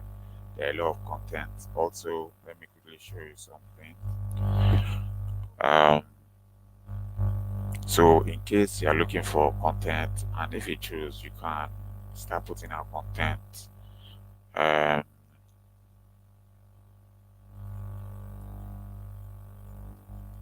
so here too, you have a lot of content, but your own responsibility now is to sieve the right content and use them to your own advantage. And you can also learn from here, right? So let's say you want to create, on LinkedIn, you can have like an audio um, podcast, or an audio event, and all without showing your face. I mean, so you can have your script, have your all your stuff set, in a place. Maybe you want to even discuss cybersecurity and look at these materials that you can, take advantage of. So let's say you want to talk about this, you want to decide to put a webinar, um, for instance, 10 essential cybersecurity tips for businesses. Um, this you can always get information, then you can add to it. So I've shown you stuff about Pinterest, how useful it is, and this is so. Let's say I talked about you convincing um, the stakeholders why they should have stuff, right? So by the time you ask questions in your mind and you try to look for information, you see some of these things and the things you will get. So um, done with that. So in terms of what you can do, so let's go to this guy. So um, let's say want to generate something.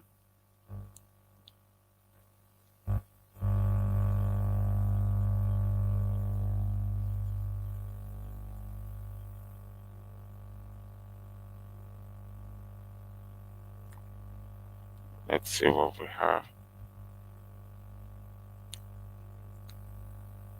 So you can have your podcast.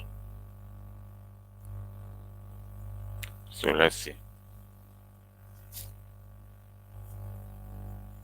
Look at what I wrote. I didn't write. Uh, let's see if it's gonna correct it. Yeah, so it's able to interpret it the way. So let's decide to pick this guy. What do we do?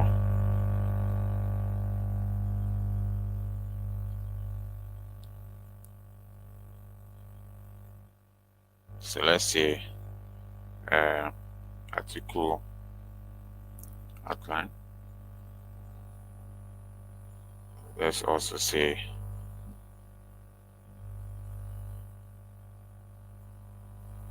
so. Let's do this.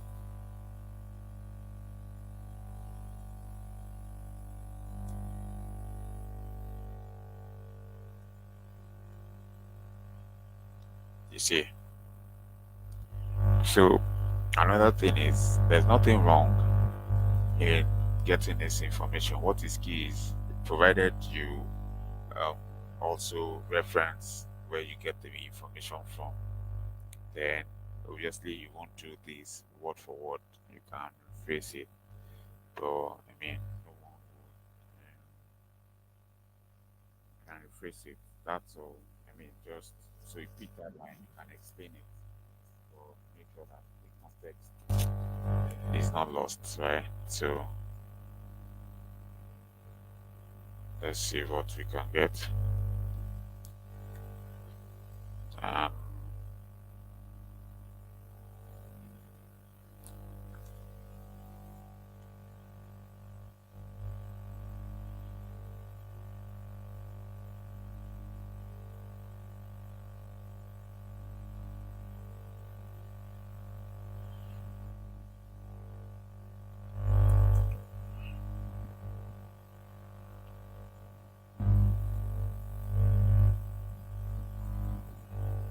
I see. So if you now come back to say, oh, you don't have content, you don't have this, then really, like things are a lot better now. You have opportunity to do stuff, right? Well,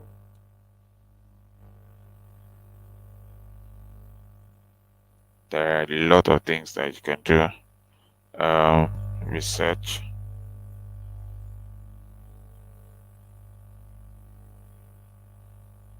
to give you anything. And you can use the outline like that. I mean, so for the outline, can you see? So then, let's say you are doing you've done research paper, you've done. So you can also do. Um, let's say you want to actually write. So let's do this. So just watch people.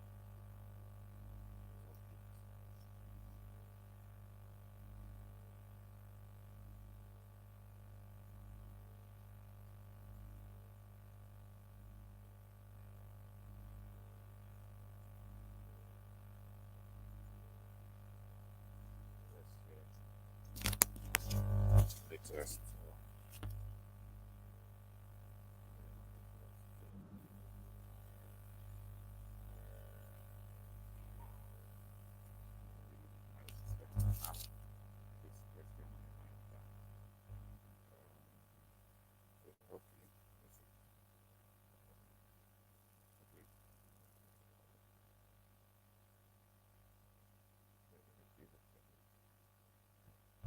Also say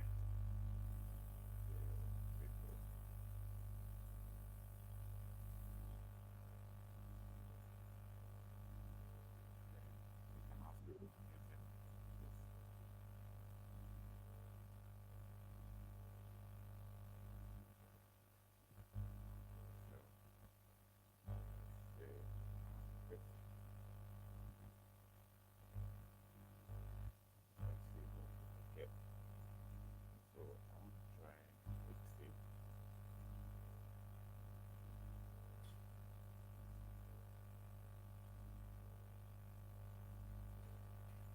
hope you guys can still hear me.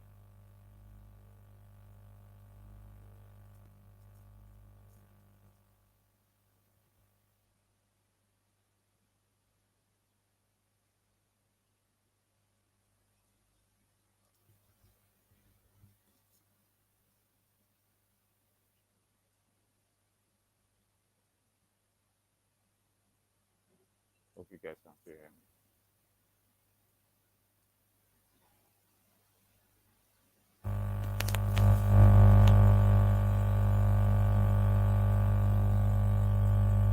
Can you hear me?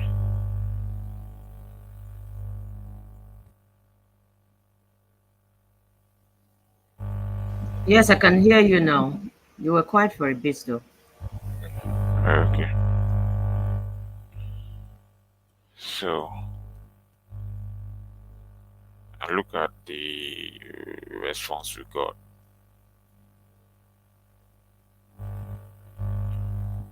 This will help us get good results. Very good response from this guy. So let's see. Let's try. Yeah, so let me see what this will do.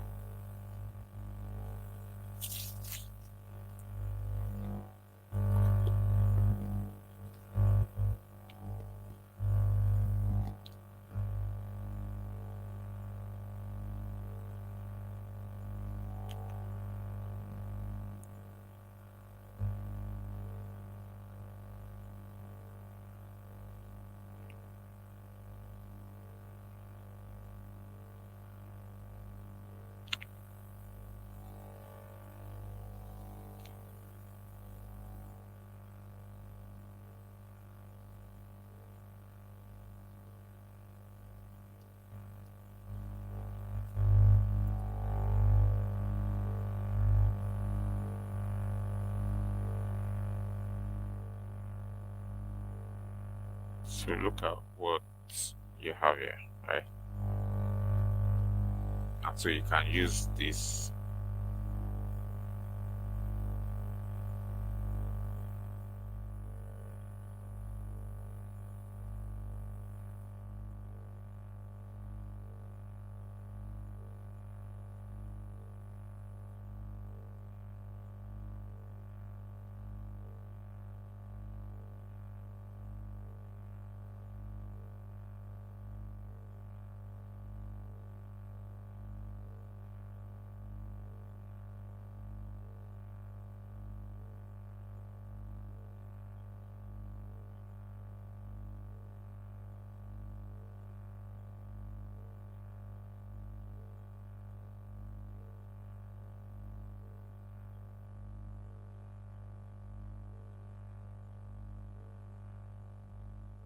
So uh,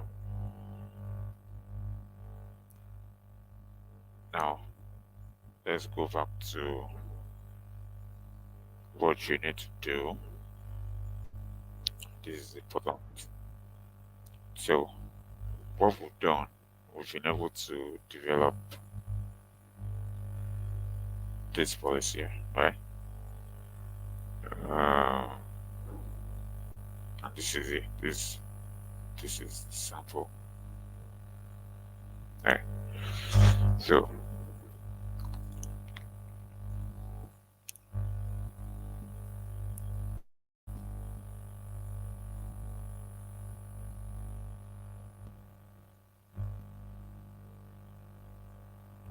so you need to develop all of this. Show you what you need to do.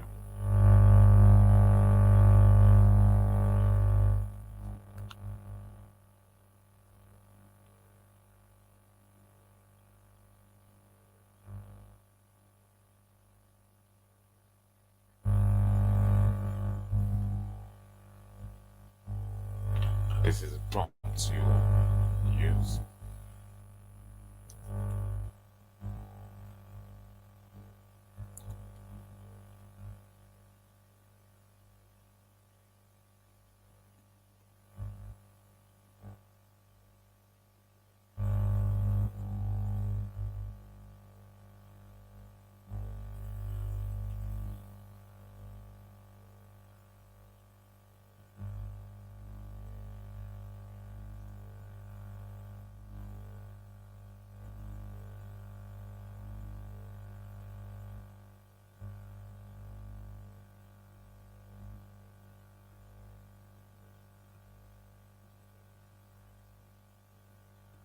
This is your assignment, but I'm already helping you work on the prompt.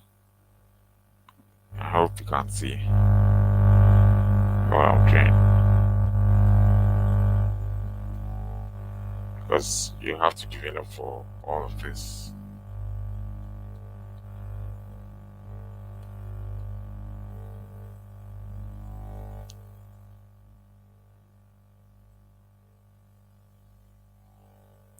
So this prompt is ready.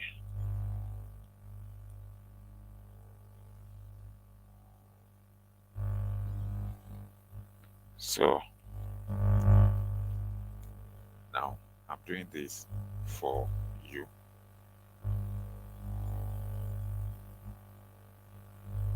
You will have to do the remaining ones. You do this, you do this. You develop your prompts, right? So um, this is a prompt for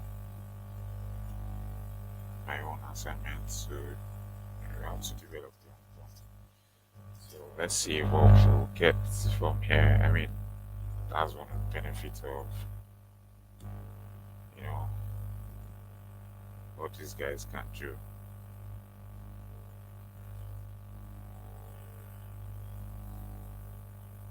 Um,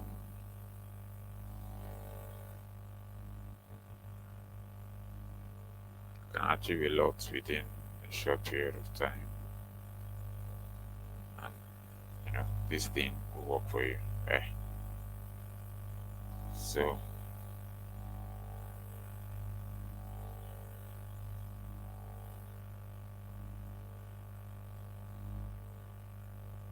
So this is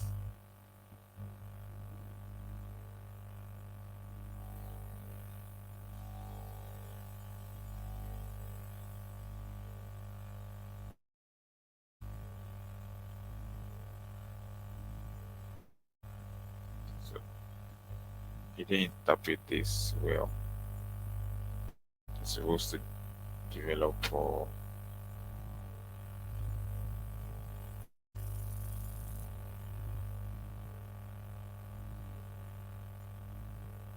you see. So since that's what we got, let's do this.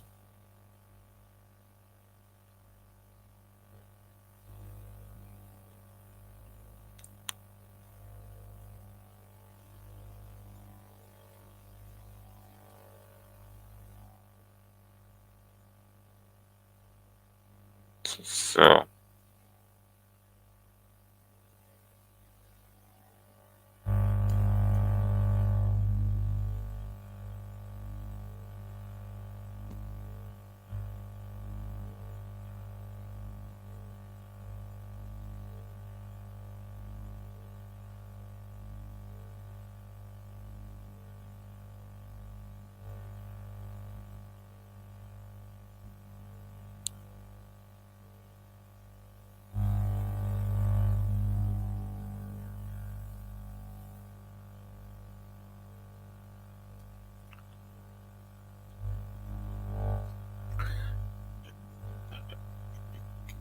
confirm you are following.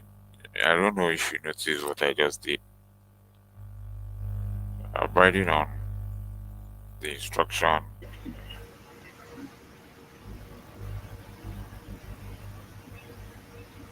Can you see? Yeah, I can see it. Yeah, so in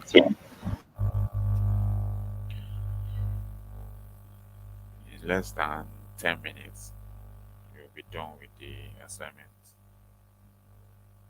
If you follow this, so you need to just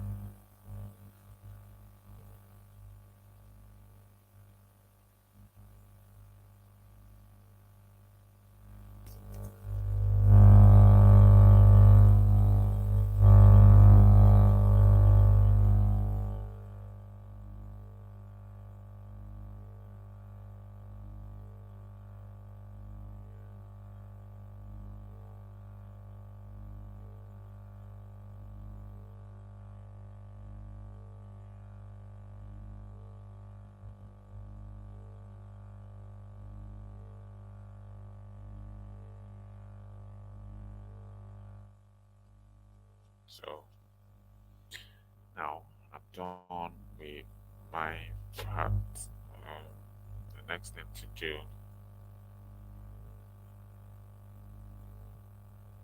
is to copy.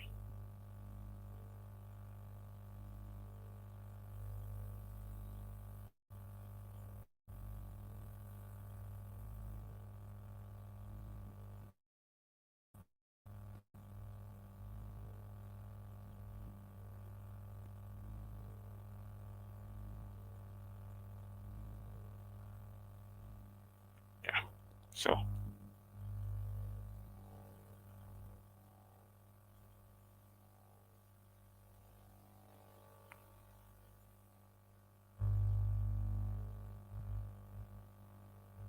so what I expect you to do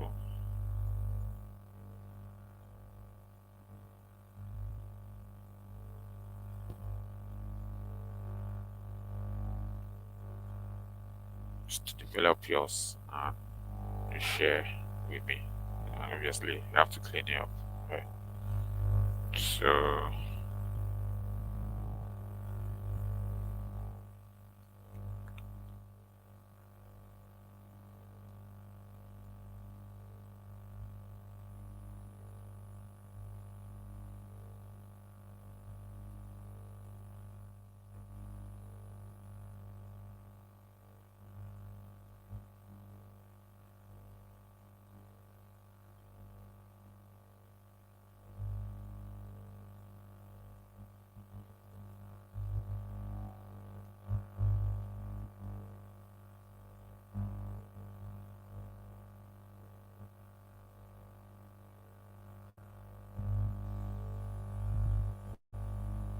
Okay, so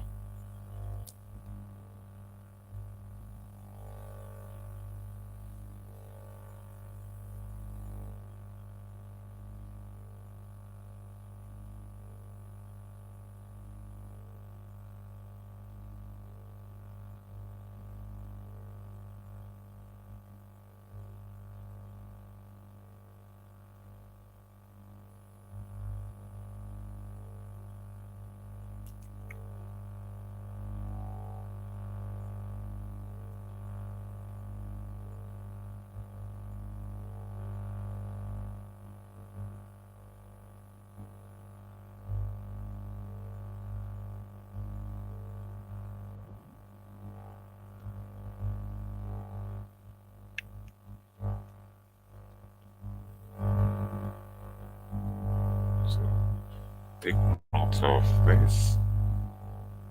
Um, Click on that too.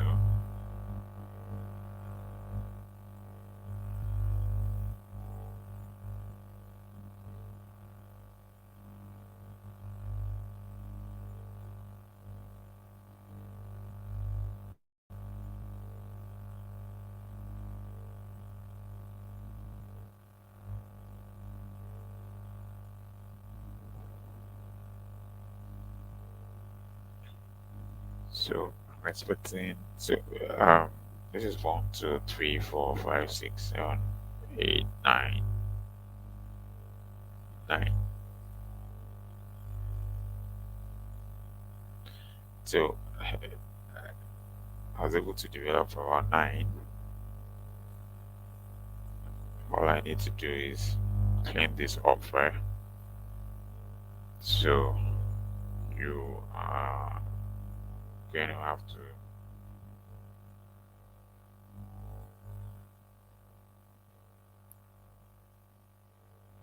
you have to develop this. You have to develop yours. And what are you working on? Let me drop this link here in case you need to connect.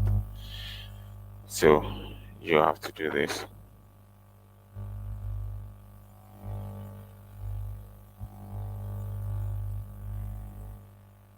You have to do this, and this will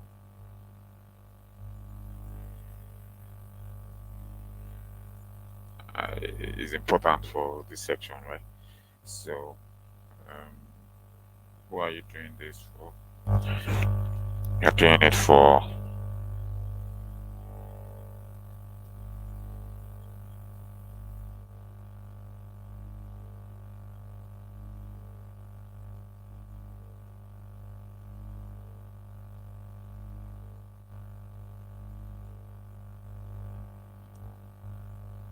which is otherwise called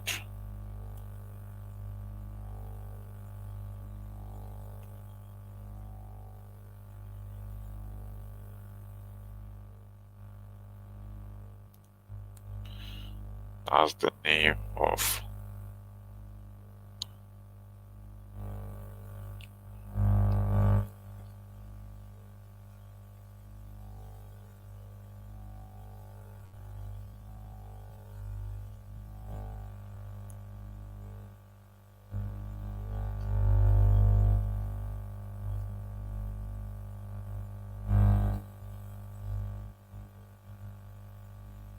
So I want you to confirm you understand what I ask you to do.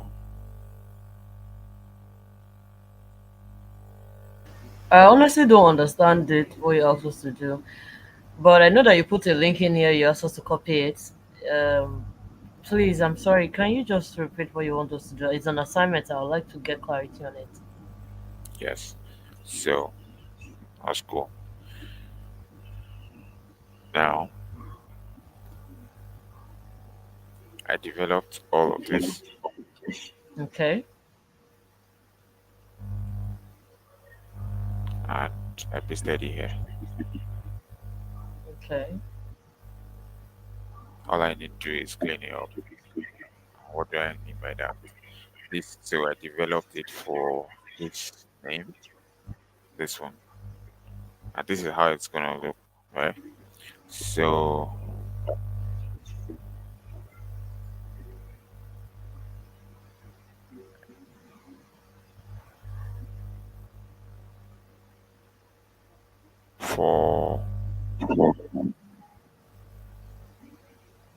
for your own assignment, you have to develop for this.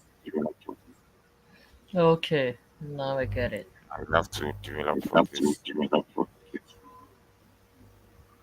So, and the goal is by the time you're done and you're able to develop all of this, I mean, it will reflect on to reflect on your profile that so you're able to do this, you're able to do that, right? So Okay. So we're developing awareness and trainers policy, login and monitoring policy, till visitor management policy. exactly, Okay, yes, so when we develop it, are we going to come and paste it here? yes. So you have to create your own Google Doc, right? And you paste it here. Okay, create You my own create Google your Doc you create and you share with me. with you. Okay, Yeah. fantastic. So then I'll go through it and say, okay, this is fine. Improve on this, Thank do you. this. Okay, so that's the Okay. goal. Yeah. So that way, if you have any project that is related to development of policy, any kind of policy, probably have access to the policy and let's say you should fine tune it or you have to develop from scratch or probably you have to research about it. With this experience, you'll be able to do that. You won't have an issue with that. Yeah, Okay. and that's it. So today, um, I'm gonna wrap up on this note. Uh, few questions for you guys. Do you think that the section have we had today is worth it? Is worth the investment? Is worth the time? Did you pick anything from this section? Did you learn anything? Do you think it's going to be useful? I want feedback and comments from you guys while I keep quiet. Thank you.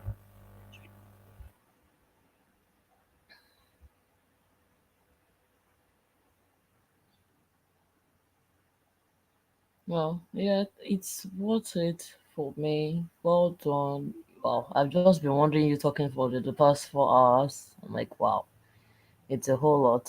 I think we're getting value for the money and even more than the money because I can see that it's even more way beyond the money for you. It's more of you giving back. Like, because it's just so seamless with you, taking us through the process and giving. Because some people will just say, oh, I don't have to give them this, I don't have to give them this. But you're just giving it all to us, you're not even seeing us as competition. You're seeing us as, just impacting knowledge and, helping people to become better versions of themselves. So to me, it's been worth my time. It's been worth my fuel because I've been on running generator since morning, and it's been worth everything. So thank you so much. Thank you so much. Alpha, over to you. Yeah. Yeah. Yeah, it's been actually worth it because basically, okay, although I've done other courses I've done other courses on cybersecurity and the rest, but they never actually explained it this much. So Sorry, basically, I can't hear you clearly. Do you want to speak directly to Mike? okay, are you hearing me? Are you hearing me now? It's a bit better, but you can do better too. Okay, let's see.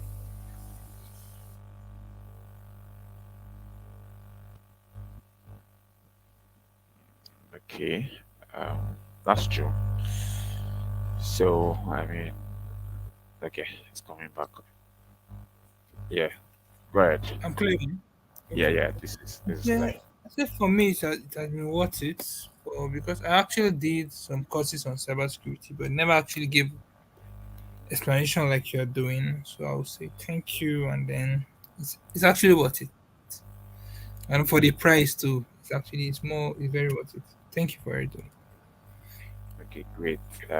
So I'm happy to hear this, and um, like I said, the goal is to really give back, and the only way um, for you guys to actually make me happy and make me feel like the whole time I'm investing to this is not a waste, is to have you guys keep pushing, keep adding value to yourself. I like what I think Nikki said. She said, "Oh, I'm not saying you guys as competitor. Come on, you guys can't be competitor. We can't compete though, because I'm not going to relax. I want to learn more. I want to keep adding value to myself. I mean, we there's no way I'll see you as a competitor or anything. I mean, you'll be um, good. You'll be the best version of your own self, right? And I want to see that okay, you are succeeding in whatever you're doing. They are able to make impact, and we what's the essence of acquiring the knowledge, the skill, and holding it. And also, you should share. You should share. I mean, you probably at some point in your life too have people to work with, have people to probably share your knowledge with. And I think you should give everything, and somehow, some way, there's a way you keep, improving on yourself. There's a way to get those things back or more. Or you just keep getting better, right? So I want to see you guys succeed. I want to see that you guys are fine. And I mean, a lot of opportunities. There are a lot of opportunities out there. I feel that everyone should invest in themselves. Um, every night you should be thinking about how to get better, how to maximize all that you have within yourself. And that's really the goal. I am very, very happy, um, for the fact that I have the opportunity to share the little I know. And anytime you remember me, always let this hit you that I'm not going to sleep. I will continue to improve myself, work more on myself, and learn more. So thank you so much. Please don't forget you're supposed to go through that material again, write your exam, pass, share the certificate. Now you have these exams. This is the first one. Um, by the time you, by the time you be done the session, you have uh, I have a list of uh, 8 more. So in total 10 that you can actually write, and um, the information you get, the knowledge you get from the materials also are mind blowing, and not everybody kind of have access to all of this information. So get it and begin to use it. So that's it. Um, if you have question, any other question, then you can ask. If there's no question, then I think at this point, call it a Yeah, I day. have a question. Then please go ahead. Okay, yeah, the second link you sent, I tried to get access from you, but it's just denying. I couldn't get access to it, and I finished the course, I'll try to read it to do it again one more time before I attempt the exam. And I wanted to clarify, did you say we can write the exams twice? Yes, you can write it twice. You can. Okay. Yeah. Well, obviously, if after writing the first time, all you need to do is just pay attention to um, the concept of the question and all, so that when you're writing the second time, you can do better, right? Okay. So, um, regarding the access, let me choose something. Yeah, I was trying to share the documents. Let's see what we have.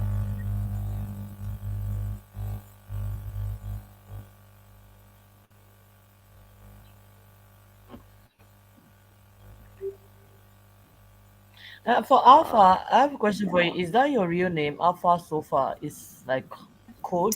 Yeah, that's my real name. Really? Yeah. that's the Wow. thing. Where are you from? I'm a Kaduna boy. From Kaduna. Ah, that's cool. I mean, that's the Yeah. first time of hearing that name. I mean, but Where I are mean, you what from? what does it? I'm from Kaduna. But I'm staying in Abuja Oh, currently. you're Hausa? Yeah.